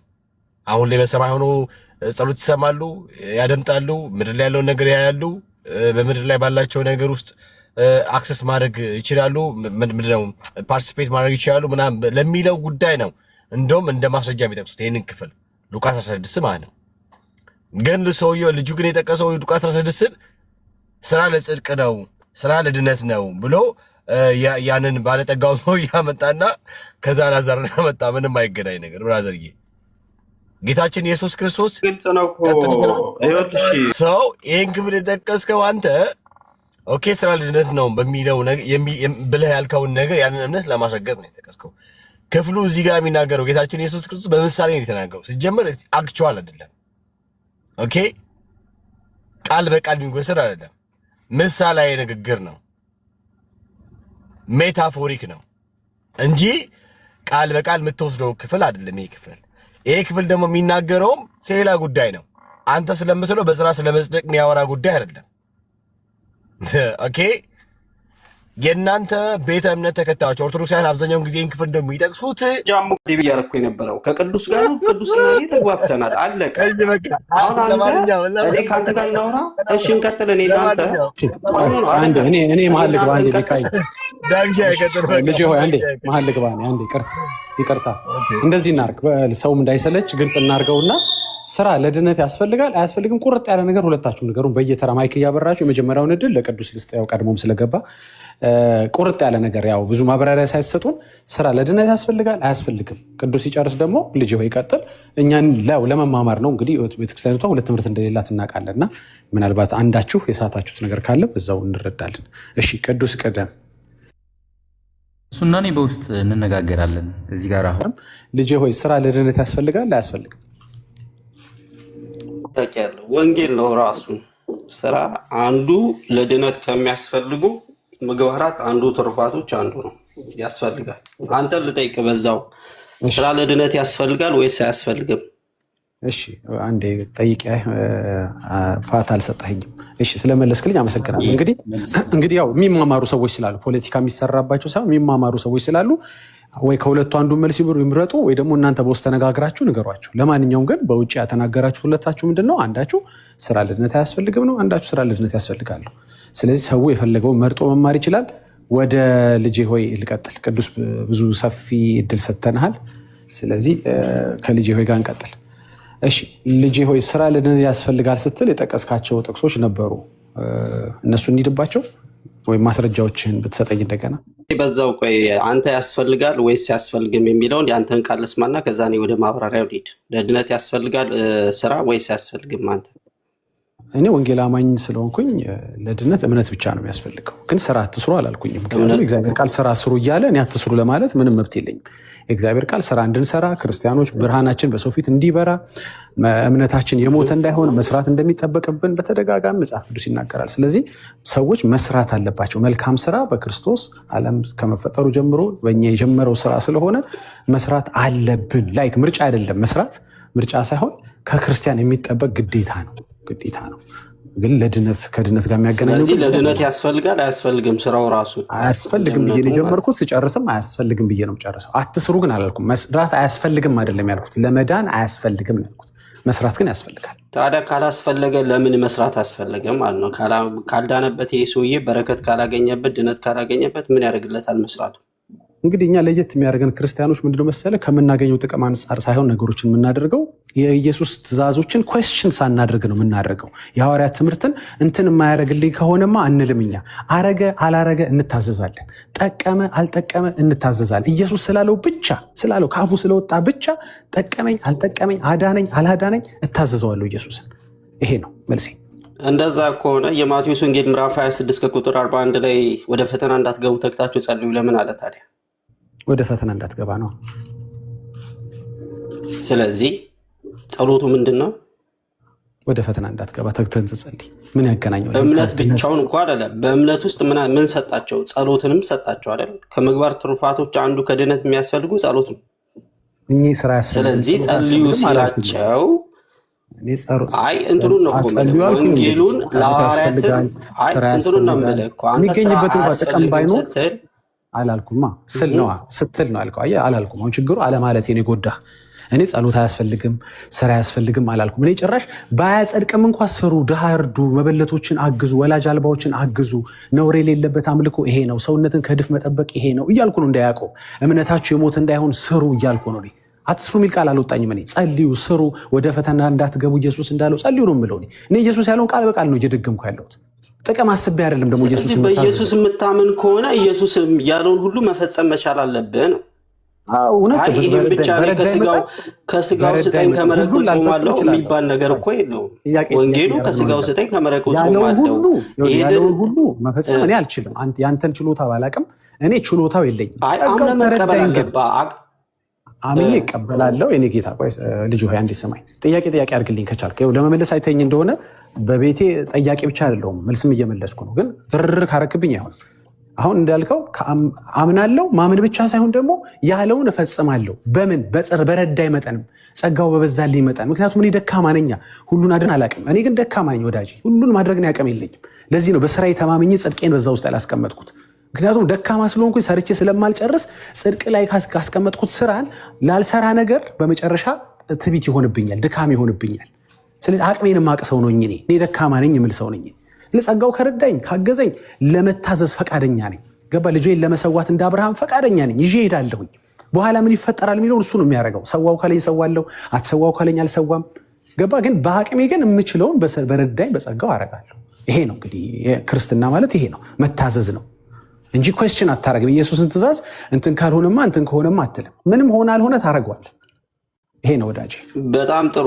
አይ ያው ዞሮ ዞሮ እኮ አልሸሹም ዞር አሉ ነው። እዚህ ጋር አምናለሁ ትላለህ፣ እዛ ጋር ደግሞ አልቀበልም ትላለህ። አንተ ጋር ሁለት ሀሳብ አልቀበልም አልኩ። እስኪ አልቀበልም ያልኩት ለምሳሌ ያህል ወንጌሉን ትነግረናለህ፣ እንደዚህ ስራ ያስፈልጋል የሚለውን የያዕቆብ መልእክትም ሌሎችም የተነገሩ ወንጌል የተጻፉ እንትኖችን ትናገራለህ። ጥሩ ነው ያለ እንትን አሪፍ ነው። አንድ ክርስቲያን ደግሞ መወላወል ሳይሆን ክርስቲያን ለሚያምነው ነገር ቆራጥና አቋም ያለው ነው መሆን ያለበት። የወላወልኩበት እዚህ ጋር ወላውላል። አንዴ አርጉ አንዴ አታርጉ። ለምሳሌ እምነት ብላል አይደል? ለድነት ከሚያስፈልጉ ነገሮች አንዱ እምነት ነው። ምንም ጥያቄ የለው።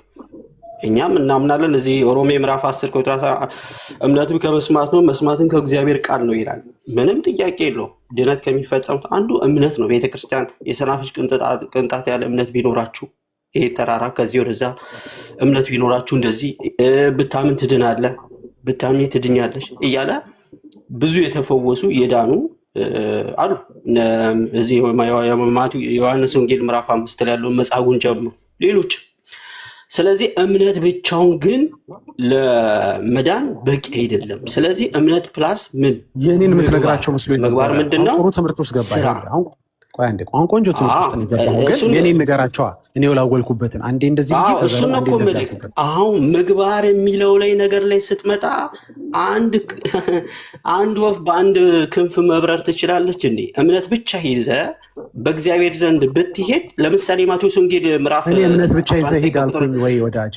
አሁን ያላልኩትን አንበላ ወዳጄ። አሁን የወላወልኩበትን አሳያቸው። እኔ ለምሳሌ እመኑ እንጂ አትስሩ አልኩ ትላለህ እንጂ አላመንክበትማ ስራው ለድነት እንደሚያስፈልግ ሳላምንበት እንዴት አደርጋለሁ? መስራት እንዳለብኝ ሳላምን እንዴት ማመን አለብህ? እንደ እምነት ክርስቶስ አዳኝ እንደሆነ ያላመንኩ ስለመሰለህ ነው ማለት ነው። አሁን ግልጽ ላድርግልህ ጥያቄው፣ አሁን ግልጽ ይሁንልህ። ስራውንም አምንበታለሁ፣ መስራት እንዳለብኝም አምናለሁ፣ ስራ ያለኝንም አምነዋለሁ። ስራ ብሎ አይለኝም እግዚአብሔርንም ኢየሱስንም አምነዋለሁ። ሶስቱንም መለስኩልህ። ገባ? የምሰራበትንም አምኜበት ነው የምሰራበት፣ ሳላምንበት አይደለም። እኔ እንግዲህ እያልኩ የተነጫነጭኩ አይደለም የምሰራው፣ ደስ ብሎኝ አምኜበት መስራት እንዳለብኝ እውነት ነው። ድሆች መረዳት አለባቸው፣ እስረኞች መጠየቅ አለባቸው፣ መበለቶች መታገዝ አለባቸው ብዬ አምኜበት ነው የምሰራው። ምን ጋር ነው እስኪ የሚጣረስ ነገር ያወራሁት? ኢየሱስ አርጉ ብሎ እኔ አላደርግም ያልኩት ምንድን ነው? ስራ ለመዳን አስተዋጽኦ የለውም ወይም ደግሞ ለመዳን ቦታ የለውም እምነት ብቻ ነው የሚለው ነገር ስለተናገር ያ ነገር ከክርስቶስ ወንጌል ጋር አይቃረንም ወይ አይጣረስም ወይ ነው። እኔ ደግሞ የምልህ እሺን ደግሞ ላስረዳህ። እንደገና ተናግሬዋለሁ፣ ቅድም ያው ሀሳቡን ነክቼዋለሁ። በመጀመሪያ ነገር ለመስራት አንድ ሰው ለመስራት የትኛው በምድርም ብታየው በሰማይም ብታየው በስጋም ብታየው አንድ ሰው ለመስራት መጀመሪያ ሃየር መደረግ አለበት፣ መቀጠር አለበት እንጂ ዝም ብለህ ገብተህ የሆነ ምናምን የሚባል ቢሮ ውስጥ ገብተህ አትሰራም እኮ። ለመስራት መጀመሪያ ማመን አለብን። እምነት ያስፈልጋል። ከምስከራ በፊት ሰው ባመነበት ነገር ነው የሚሰራው፣ ላመነበት ነው የሚሰራው፣ ላመነበት ጌታ ወይም መስሪያ ቤት ነው የሚሰራው አይደል? ስለዚህ እኔ ስላመንኩኝ በመጀመሪያ ለመስራት እነሳሳለሁ። አይ ሳይን አፕ ስላደረግኩኝ ለዛ መስሪያ ቤት ኦኬ። ሳምን ምን አገኘሁ ነው። በማመኔ ምን እንደሚገኝ ለምሳሌ ቅድም ለወንድሜም ስነግረው ነበር። ዮሐንስ 3:18 ላይ ያለውን ቃል ስነግረው ነበር። በእርሱ የሚያምን አይፈረድበትም፣ በማያምን ግን በአንዱ በእግዚአብሔር ልጅ ስላላመን አሁን ተፈርዶበታል።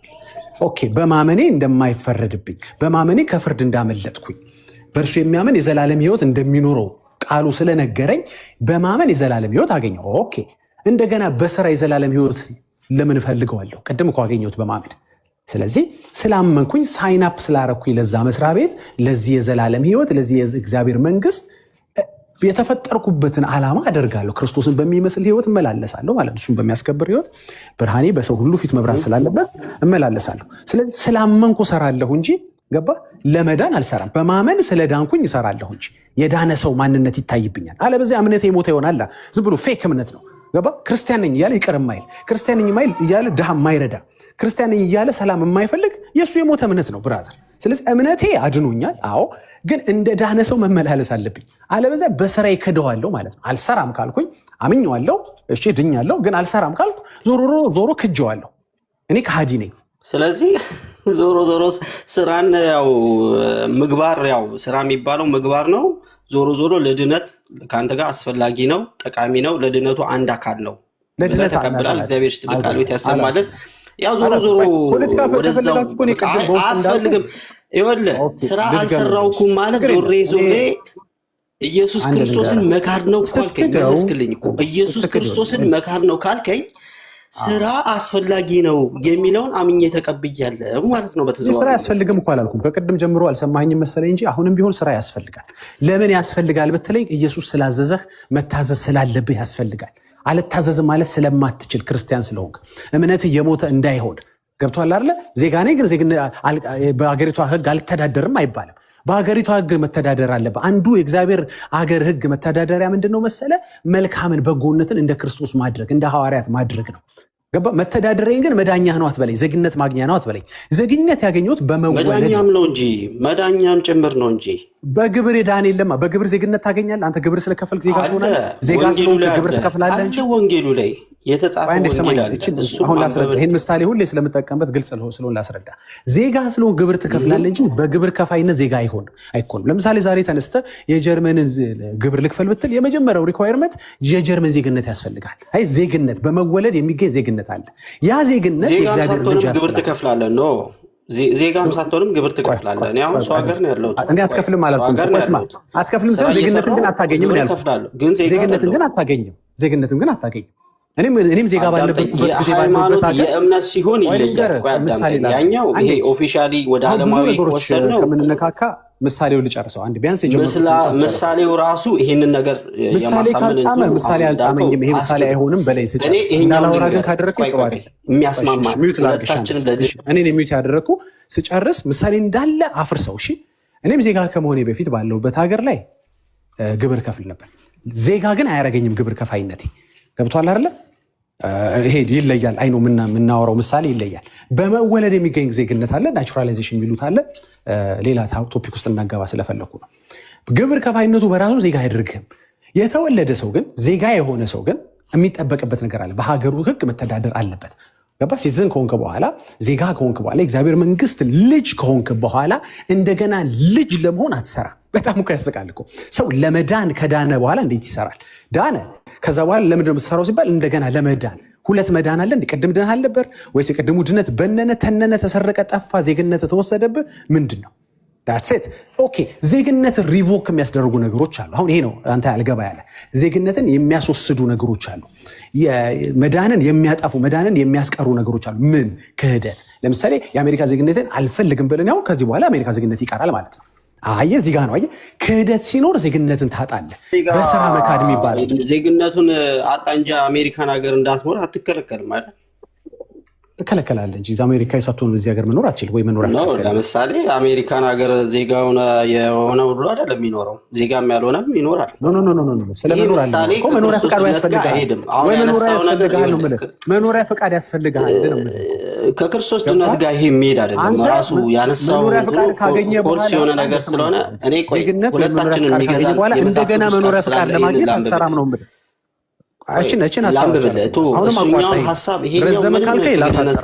ረዘመ ካልከኝ ላሳጠረው ከፈለግ ረዘመ ካልከኝ ላሳጠረው። የመኖሪያ ፈቃድ ካገኘ በኋላ መኖሪያ ፈቃድ ለማግኘት አትሰራም። ዜግነት ካገኘ በኋላ ዜግነት ለማግኘት አትሰራም። አገኘኸው እኮ ኦልሬዲ ገባህ። በእንትን ደግሞ ዜግነት ላግኝ አይባልም። ኦልሬዲ እኮ አገኘ። ግን ደግሞ አልሰራም ብለህ ደግሞ መቀመጥ አይቻልም። ለምን? ለማግኘት አትሰራም እንጂ ዜግነትን። ዜጋ ስለሆንክ ግን ትሰራለህ። ለምን? በሀገሪቷ ህግ መተዳደር አለብህ። ገባህ? ህጉን ማክበር አለብህ። ግብር መክፈል አለብህ። ኤንሶን አሁን እያልኩ ያለሁት ምንድነው መሰለ? ኦልሬዲ የእግዚአብሔር ልጅ ከሆንክ በማመን ኦኬ ዳንክ። የእግዚአብሔር ልጅ መሆን ማለት መዳን ነው። ዳን አንድ ሰው ከዳነ በኋላ እንደገና ስራ ለድነት ሲል ያስቃል። እንዲህ ቀድም ድነህ አልነበር እንዴ? የት ሄደ?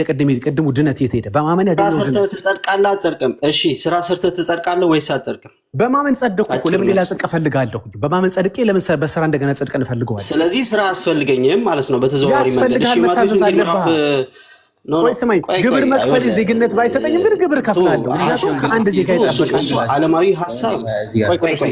እኔ እዚህ ጋር ያለው ወንጌል አንብብልህና ቅዱሴ እየረበሽከን ቆይ አንድ ጊዜ ድነት እኮ አንዴ ይሁን በመስቀል ላይ የተፈጸመ ድነት አለ ገብቷል አይደል ያንን ድነት ከተፈጸመልን በኋላ ደግሞ በዚህ ምድራዊ ህይወት ላይ ስንኖር ደግሞ መጾም መጸለይ መስገድ መመጽወት በጎ ምግባራት የምንላቸው ደግሞ አንዱ ለምንድነው እሱ የምታደርገው ስለ ዳንክ ክርስቲያን ስለሆንክ ነው የምታደርገው እሱ ናይ ካልሆንክ ግን ፓጋን ከሆንክ ለምሳሌ እምነት የለሽ ከሆንክ ግን እነዚህ ሁሉ አሁን ያልኩት ድነቴን አታጣም ለምን አታጣም መሰለ ማታረገበት ቆይ ለነገር ነው ክህደት ከሆነ ነው ይሄ ልጅ አይሰማኝም ክህደት ከሆነ ክህደት አንዱ ነው ይሄ ክህደት ምን እንደሆነ ልነግር ነው ማታረገው ለምሳሌ አይሰማኝም ይሄ ልጅ በኢየሱስ የማታረገው ለምሳሌ እኮ እየተባለ እኮ ነው ወንድሜ አጋንንት ኢየሱስ ጌታ ነው ብሎ አያምንም በእናትህ እሱን ጠቅሱት ራሱ የተመታጠቃቀሱ ያዕቆብ መልእክት አውጣው አንዴ ሚውት አድርጌ ላውራ እንደዚህ ማውራት አልፈለኩም ነበር በደንብ ግልጽ ላድርግልህ አንድ ሰው ስላሰራ ድነቱን ያጣል እስኪ እንየው ኦኬ ያልሰራው ለምንድን ነው የመጀመሪያው ጥያቄ ለምንድን ነው ያልሰራው አልታዘዝም ብሎ ነው ኦኬ አልታዘዝም ማለት ምን ማለት ነው ክህደት ነው ኢየሱስን አልቀበልም የኢየሱስን ትእዛዝ አላረግም የሀገሪቷን ደንብ አልቀበልም ማለት ነው ኦኬ that's it ይሄ እኮ ግልጽ ነው እኮ ክህደት ልክ ነው ድህነትን ያሳጣል አለቀ ጨረስን ያልሰራው ግን አቅም ስለሌለው ነው ራሱ ድሃ ስለሆነ ነው ገባ ድሃ ለምን አላበላህም ስትለው እኔ ራሴ ድሃ ነኝ ይልሃል አቅም ያጣ ከሆነ ህመምተኛ ከሆነ በሽተኛ ከሆነ ብዙ ሊሚቴሽኖች አሉ ላለማድረግ አይ አለመታዘዝ አይደለም ክህደት አይደለም ትዕቢት አይደለም ይሄ ሰውዬ እንዳይሰራ ያደረገው that's it ስለዚህ ይሄ ሰውዬ ድህነትን ታጣለህ ብትለው የእግዚአብሔር መንግስት ሀብታሞች ባለጸጎችና አቅመኞች ጉልበተኞች የሚገቡበት ነው እያልክ ነው አይደለም ወንጌል እንደዛ ያስተምረንም ደካሞች የሚገቡበት ነው የእግዚአብሔር መንግስት እንዲያውም ካልከኝ እንዲያው ስለዚህ አለመታዘዙ የመጣው በበጎ ምግባራቸው እኮ ነው አምነው የሚጸድቁት ስለዚህ ምግባሩን ማድረግ የማይችል አቅም የሌለው እድሜ ያጠረው ጉልበት ያነሰው ዕውቀት ያነሰው ሰው አይገባም የእግዚአብሔር ቤት የእግዚአብሔር መንግስት አቅም ያለው ጉልበት ያለው ሀብታሞች መርዳት የሚችሉ ድሃን ማገዝ የሚችሉ ነው የሚገቡበት እያልከኝ ነው አይደለም ተው እንጂ ወንድሜ ወንጌል እንደዛ አይደለም ያስተምራል ወንጌል የሀብታሞች አይደለም ወንጌል ማንም ሰው በአቅሙ ልክ በተሰጠው እግዚአብሔር በረዳው ልክ ጽድቅን የሚፈጸምበት እንጂ ሰው በሰራው ልክ የሚቆጠረውና የሚከፈለው ከሆነ የእግዚአብሔር መንግስት ወይም ድነት ስጦታ ሳይሆን ዋጋ ሆነ ማለት ነው ደሞዝ ሆነ ማለት ነው ገባህ ያንተ መንግስት አመከለኝ መንግስት እዚህ ላይ አንድ ወንጌል ላንብብል ቆይ እኔ እናንተን የሚያስታርቀን አሁን ሁላችንም ያው በክርስትናው የሚያስማማ መጽሐፍ ቅዱስ ማለት የኛ ጋር እዚህ ጋር ሌላ ቤተ እምነት እስልምና ስለሌለ የማቴዎስ ወንጌል ምዕራፍ 19 ከቁጥር 16 ላይ ያለው ላንብብልህና ከዚህ ላይ የተረዳውን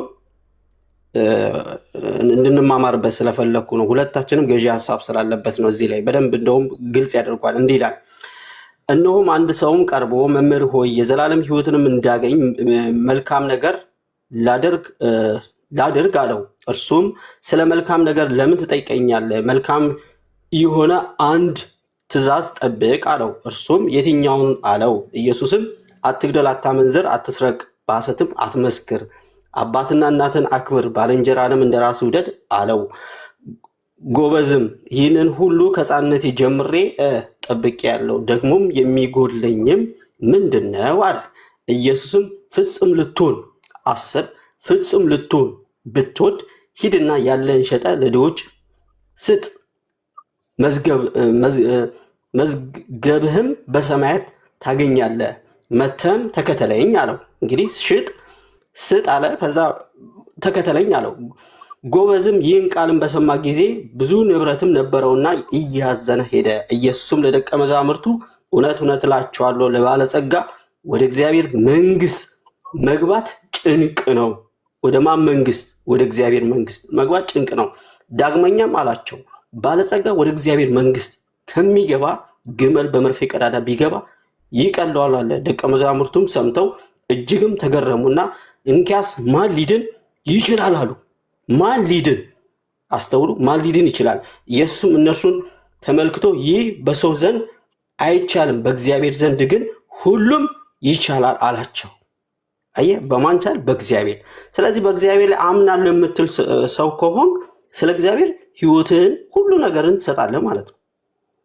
ከእግዚአብሔር ይሄ ባለጸጋ ጣዖት ሆነበት ባለጸግነቱ ምን ሆነ ጣዖት ሆነበት ለድነቱ ስለዚህ የዘላለም ህይወትን እንዳገኝ ምን ላድርግ እያለ እኮ ነው እየጠየቀ ያለው ኦኬ አየ ስለዚህ ከወንጌል ጋር ለምንድን ነው የምንጣላው ወንጌሉ እኮ ግልጽ አድርጎ ጽፎልናል እኔ ልመልስለት ይሄን እንድትረዱ ነው እግዚአብሔር ይስጥልኝ ቤካይ ማውራት ፈልግ ቤካይ ቀጥልሽ ቅዱስ ሚታል ዳጊ ቀጥል። አንተ ቅዱስ ነው ሚታል ቅዱስ።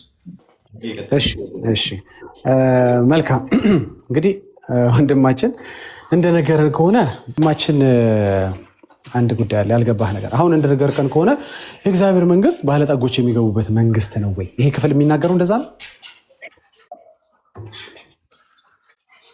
ነገረህ እኮ ያ ትእዛዛትም አይደለም። ይሄ ባለጸጋም ስለሆነ ብቻም ሳይሆን እኛ ራሳችን እያንዳንዳችን የእግዚአብሔርን መንግስት ለመውረስ በጎ ምግባር መስራት አለብህ እኮ ነው። ትእዛዛቱን እኮ ጠብቄያለሁ አለ። መጠበቅ ብቻ በቂ አይደለም። ስለዚህ በቃ በጎ ነገር መስራት የማይችሉ የእግዚአብሔር መንግስት አይወርሱም። ቀለል እናድርገው። በቃ በጎ ነገር ማድረግ የማይችሉ የእግዚአብሔር መንግስት መውረስ አይችሉም ማለት ነው አይደል? አዎ አይችሉም። በጣም ጥሩ። ኦኬ በጎ ነገርን ሁሉም ሰው ማድረግ ይችላል? ሁሉም ሰው ፐርፌክት ነው?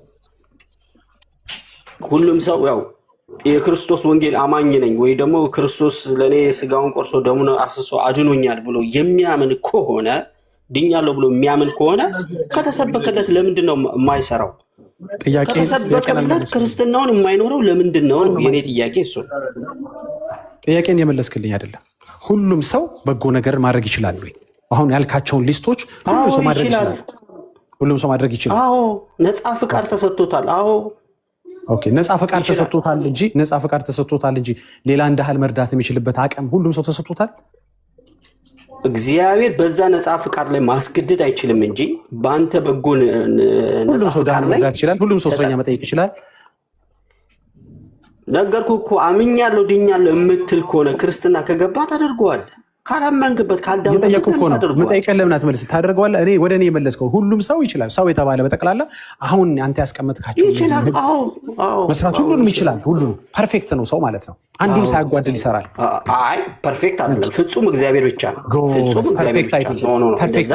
ፐርፌክት ካልሆነ የማይፈጽመው ነገር አለ ማለት ነው። ሁሉ ፍጹም አይደለም።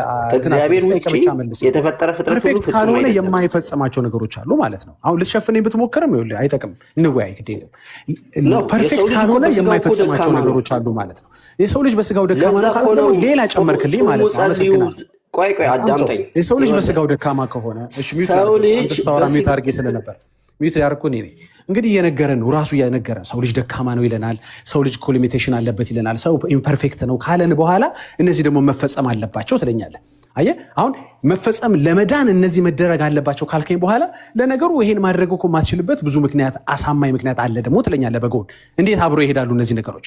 ሰው አድርግ የተባለው ነገር ካለ ያንን መፈጸም የሚችልበት ደግሞ ሙሉ አቅም ሊኖረው ይገባል። ስለ ፈቃድ አይደለም እያወራሁ ያለሁት። ገባ? መታዘዝ ሊኖረው ይችላል፣ ግን አቅም ላይኖረው ይችላል። ብዙ ሰው ድሃ መርዳት ሊፈልግ ይችላል፣ ላይችል ይችላል። አቅሙ ላይኖረው ይችላል። እስረኞችን መጠየቅ፣ ወላጅ አልባዎችን መጠየቅ፣ መርዳት ሊፈልግ ይችላል፣ ላይችል ይችላል ግን ስለዚህ በሱ ችሎታ ላይ የተመሰረተ ድነት ካለ ማንም ሰው አይድንም ማለት ነው። ለምን? ሰው የተባለ ሁሉ ኢምፐርፌክት ነው። ጉዳዩ ደግሞ የተሰጠው ትእዛዝ ደግሞ ፐርፌክት ነው። መቼም የእግዚአብሔር ትእዛዝ ሆኖ ኢምፐርፌክት የለም አይደል? ስለዚህ የጌታ ትእዛዝ ፐርፌክት ከሆነ እኛም ፐርፌክት መሆን አለብን ማለት ነው። ስለዚህ ካልፈጸምነው የማንድን ከሆነ ማን ሰው የተባለ በምድር ላይ ይድናል? ስለዚህ ልጁን አብ የላከው እንደው በዋዛ ፈዛዛ ነው። ምኑን እያወቀ የሰራቸው በእጆቹ ያበጃቸው ስጋ ለባሾች በጠቅላላ አቅም እንደሌላቸው እያወቀ በስራ ዳኑ የሚል እግዚአብሔር ካለ ይሄ በጣም ጨዋታ ነው። አላለም። እኛ የምናውቀው እግዚአብሔር የእኛ እግዚአብሔር አላለም። እንግዲህ ሌላ እግዚአብሔር ከሌለ በስተቀር። ስለዚህ በስራ ያለ ድነት ካለ እነማን ሊድኑ? እስኪ አንድ ሰው ጥቀስልኝ። ማንም። መቼም የሆነ ኢምፐርፌክትነት ይኖራል። ደግሞ ያዕቆብ ላይ ሲናገር ማይተናል። ቆይ ወንድማችን እንዴ በስራማ አብርሃም ማመነ እኮ ጽድቅ ሆኖ ተቆጠረለት የተባለ እኮ እምነትን በግባር ጎበዝ አመነ። አየሁ አይደል? እምነት ሲሆን ካንተ አይደለም። ገብቶሃል? በስራ ማሳየ እንጂ ልጁ ሞሪያ ተራራ ላይ እኮ ሰው ምን አረጋ የምታረገኝ? እሺ አንዴ ሀሳቤን ስለማታስጨርሰኝ ነው ወዳጅ። የአብርሃምንም ካነሳ ልንሄድበት እንችላለን። አብርሃም የሰራው ነገር የለም። ባይዘው አብርሃም ታዘዘ እንጂ ሰዋ ተባለ አይሰዋው ነገር የለም። ልክ እንደ ሰዋ አድርጋ አታውራ። አብርሃም እኮ የሰዋው ነገር አልወሰደም እንዴ? ሞሪያ ተራራ ላይ ልጅን ውሰድ ነው እንዴ ትእዛዙ? የተሰጠው ትእዛዙ ልጅን ውሰድ ነው? ልጅን ሰዋ ነው? በምግባር አሳየ፣ በስራ አሳየ። ምን ፈጸም? ምግባሩ ምን ነበረ? ምን ፈጸም ነው የተባለው? እንግዲህ ሂድና ሰዋ ነው እንጂ የተባለው ሂድና አቅርብ አይደለም የተባለው። ትእዛዝ ተሰጠክ አይደለም? ትእዛዙ ምን ነበር? እስኪ ትእዛዙን ንገረኝ። ትእዛዙ ሂድና ሰዋልኝ አለ።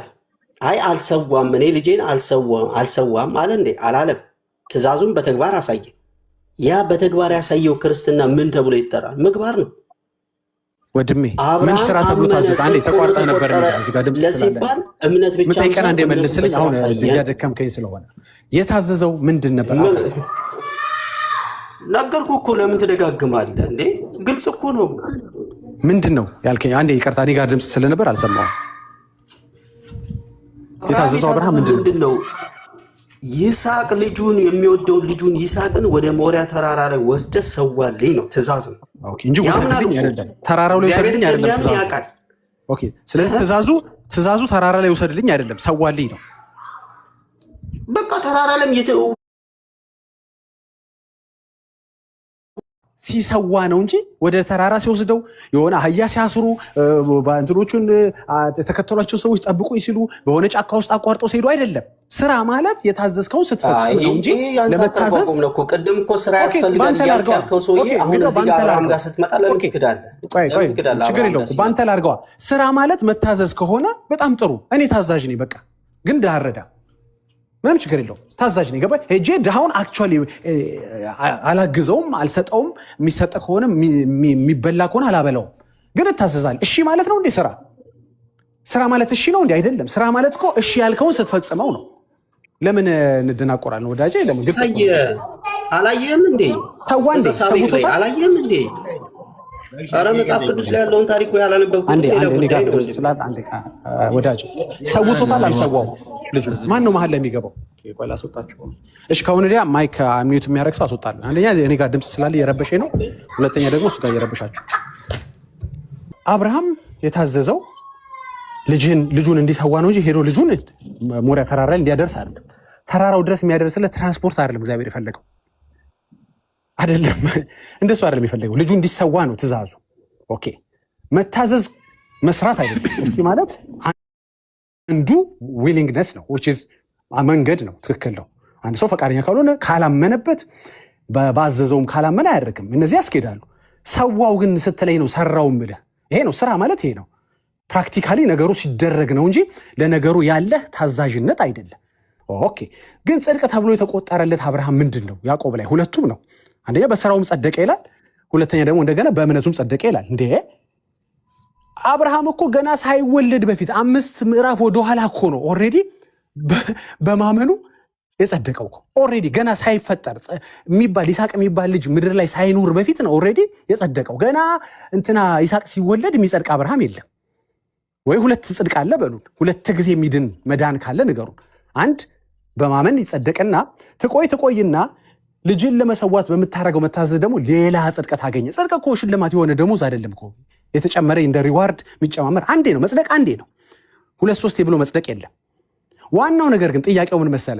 እንደሱም ብለህ ካሰብክ እኮ ችግር የለውም እኮ በስራ ይጸደቃል ብለህ ካሰብክ በስራ መጽደቅ የሚችል ወንድ ካለ እከሌ ብለህ ስሙን ጥራው እስኪ። እኔ በስራ ይጸድቃለሁ የሚል ካለ፣ አቅም አለኝ፣ ጉልበት አለኝ፣ እድሜ አለኝ የሚል ካለ፣ ምክንያቱም መደረግ አለበት ስራው አይደለም መታዘዝ ብቻ አይደለም። መታዘዝ ከሆነ ሁሉም ክርስቲያን ይታዘዛል። አላረግም እግዚአብሔርን ብሎ የማይታዘዝ ላይኖር ይችላል። በአብዛኛው ይታዘዛል። እሺ ማለት ብቻ ነው እንዴ? አይደለም። ስለዚህ ባጭሩ በስራ የሚጸደቅ ከሆነ በምድር ላይ ማንም አይጸድቅም። ማንም። ለምን? አቅም የለማ፣ እድሜ የለማ፣ ጉልበት የለማ። ይሄ ተደጋጋሚ ብንነጋገረው ምንም እንትን የለውም። ተመልሶ ወንድማችን መግባት ከፈለገ ይግባ። ባጭሩ ግን ብትደጋገሙ እውነት በጣም ቀላል ነው። ግልጽ ነበር እኮ ቤኪም እንደሰማን ሁላችንም። አንድ ጊዜ እኔ ልጁ የምጠይቀው ከዛ በኋላ አንተ ትቀጥላለህ። የለም እኮ ልጁ ታዲያ ፖይንቱ ላይ እንቀጥል እኮ። ይግባ ልጁ ይግባ። ቆይ አንድ ጊዜ እኮ አስገባው፣ ችግር የለውም ግን እስከዛ እናውራ ብዬ ነው። አናወራም። ቆይ የታለ ላኩ እንዴ? ዳኒ ሻይ ዳኒ ከስር ሆኖ በጌታ በኢየሱስ እናንተ ምንድነው? ዳኒ ሻይ እሺ፣ ልጁ ይግባ። እኔ ቢገባ ደስ ይለኛል። በነገራችን ላይ እኔ መጠየቅ ፈልጋቸው ጥያቄዎች አሉ። በእርግጥ የሚያነሳቸው ክፍሎች ራሱ በጣም ነው የሚገርም።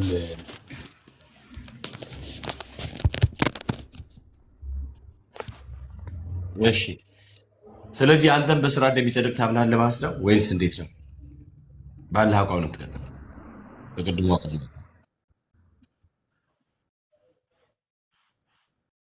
ቅዱስ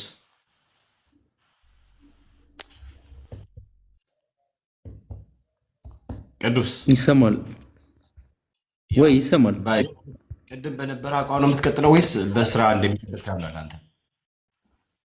ቅድም የነበረ አቋም ማለት ቤኪ አይ ስራ እንደማያውቅ ግን የዳነ ሰው ወይም የጸደቀ ሰው እንደሚሰራ ወይም ደግሞ የዳነ ሰው መዳኑን ፕራክቲካል በሆነ ህይወት እንደሚገልጸው እሱ ነው የምታምነው ወይስ ራሱ የሚጸድቅ? ዳኒ ልጁ ምናልባት እንደ አንድ ኦርቶዶክሳዊ ወንድም ቢኖር ኖሮ ብዙ ነገር ማለት ትችል ነበር። ሰው የሚጸድቀው ሰው ጽድቅ እንግዲህ ሰው በማመን ነው የሚጸድቀው። ይሄ የኦርቶዶክስ አስተምህሮት ነው። አሁንም ቢሆን ሀሳብ የምለውጥ አይደለም። ሰው የሚጸድቀው በእምነት ነው፣ የሚጸድቀው በማመን ነው። ድህነት ሲባል እኮ ሰው በልቡ አምኖ በአፉ ቢመሰክር ይድናል ይላል አይደል? የጌታን ስም የሚጠራ ሁሉ ይድናል ይላል መጽሐፍ። እኔ እያልኩት ያለሁት ልጁም ምናልባት አሁን ከታች ካለም ቢገባ ሰው የሚጸድቀው በማመን ነው፣ በልጁ በማመን ነው፣ በቃ በመስቀሉ ስራ በማመን ነው። የሚድነው ደግሞ ሰው በአፉ መስክሮ በልቡ አምኖ በአፉ መስክሮ ይድናል። የእግዚአብሔርን ስም የሚጠራ ሁሉ ይድናል ይላል መጽሐፍ በሮሜ መልእክቱ ላይ እና መልካም ፍሬ ላላው ሰው ሰርቶ ነው የሚድነው። ሰው በስራ አይጸድቅም። ቤተክርስቲያናችንም ሰው በስራው አይድንም ብላ ነው የምታስተምረው። ይሄ አሁንም አቋም የምለውጠው አይደለም። ቤተክርስቲያኗ አሁንም ቴዎሎጂያኖችን አባቶችን እንትን ብሎ ቢጠይቅ ይሄ ነው መልሳችን። ቤኪ አንተ የምታምነውና አንተ የምትለው እምነት እኔ የምለው ሳይሆን ቤተክርስቲያኗ የምታስተምረው አስተምህሮታችን የቤተክርስቲያኗ አቋም ይሄ ነው። ማረ ስማኝ እንዴ አንተ ከአራት አይና በልጠ ነው እንደዛ ብትለው ሲጀመር ኦርቶዶክስ እኮ ቤተክርስቲያኗ ወክዬ እያወራሁ እኮ ነው። የኔ ወንድም አንተ እኮ የሆነ የመስማት ችግር አለብህ። የማውራት ነው በቃ ዝም ብለህ የሆነ የሚናገር አፍ እንጂ የሚያደምጥ ጆሮ የለህም ብራዘር። እሺ ኦፌንድ እኩል አታውራ ታዲያ። ኦኬ አትበሳጭ። አንተ የምታምነው እምነት አንተ እያልክ ያለው ነገር ፈጽሞ የኦርቶዶክስ ቤተክርስቲያን አስተምሮ እምነትም አይደለም ነው፣ አስተምሮቷ ነው እንዴ? እሺ ማስረጃ አሳየኝ። የኦርቶዶክስ ተዋሕዶ ቤተ እምነት የሰው ልጅ በእምነት ብቻ ነው የሚጸድቀው ብላ የምታምነው ወደ ሮሜ ሰዎች መጽሐፍ ቅዱስ ካለ ላሳየህ። የኔ ወንድም ማስረጃ ከኦርቶዶክስ ተዋሕዶ ቤተ እምነት ኦፊሻሊ እኮ መጽሐፍ ቅዱስ ወደ ሮሜ ሰዎች መልእክቱ ላይ ጳውሎስ የጻፈው በእምነት ስለ መጽደቅ ይናገራል። ብራዘር ታፕታፕ ታደርጋለህ ታች ሆነ እባክህ። እንደዚያ ነገር አይመቸኝም።